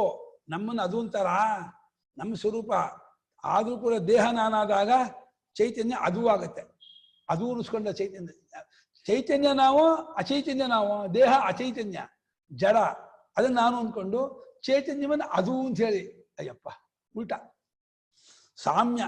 ಸಾಮ್ಯತೆಯನ್ನು ಪರಿಪೂರ್ಣ ಸಮತ್ವವನ್ನು ಹೊಂದಿರತಕ್ಕದ್ದು, ಅತ್ಯಂತ ನಿರ್ವಿಶೇಷವಾಗಿರ್ತಕ್ಕದ್ದು, ಅದ್ವಯವಾದ ಹುಟ್ಟಿಲ್ಲದ್ದಾಗಿರತಕ್ಕಂತಹ ಸ್ವರೂಪ.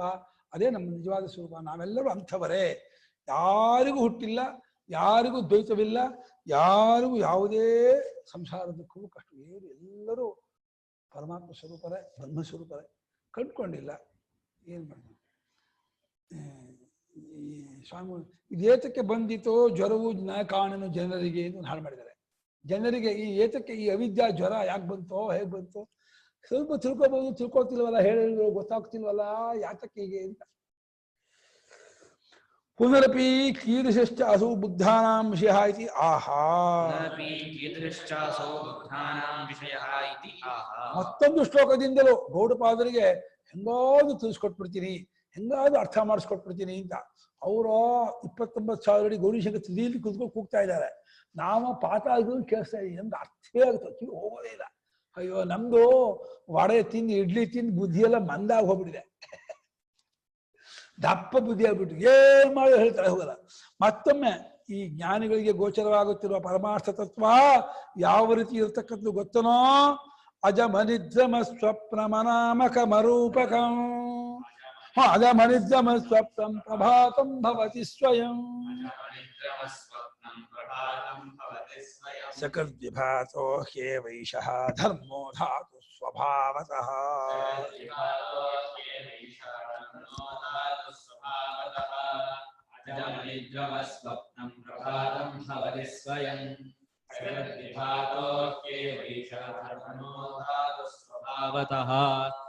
ಅಜಂ ಅನಿದ್ರಂ ಅಸ್ವಪ್ನಂ ಪ್ರಭಾತಂ ಭವತಿ ಸ್ವಯಂ ಸಕೃತ್ ಸಕರ್ದ್ವಿಭಾತಂ ವಿಭಾತಃ ಹಿ ಏವ ಏವ. ಯಾವ ಸಂಧೆ? ಹಿ ಏವ ಏನಾಯ್ತು ಕೂಡಿಸಿದಾಗ? ಯಾವ ಸಂಧಿನ? ಹಿ ಏವ ಖೇವ. ಯಾವ ಸಂಧೆ? ಖೇವ. ಹ ಹ ಹಿ ಏವ ಖೇವ.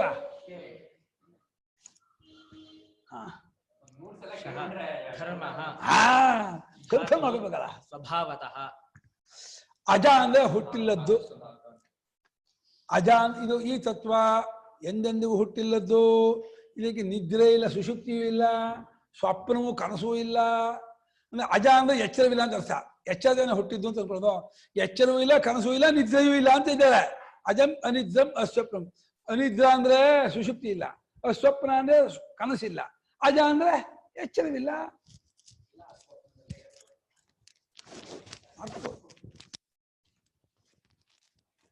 ಅಷ್ಟೇ ಅಲ್ಲ, ಸದಾ ಪ್ರಭಾತಂ ಯಾವಾಗೂ ತೋರ್ಕೊಳ್ತಾ ಇರೋದು.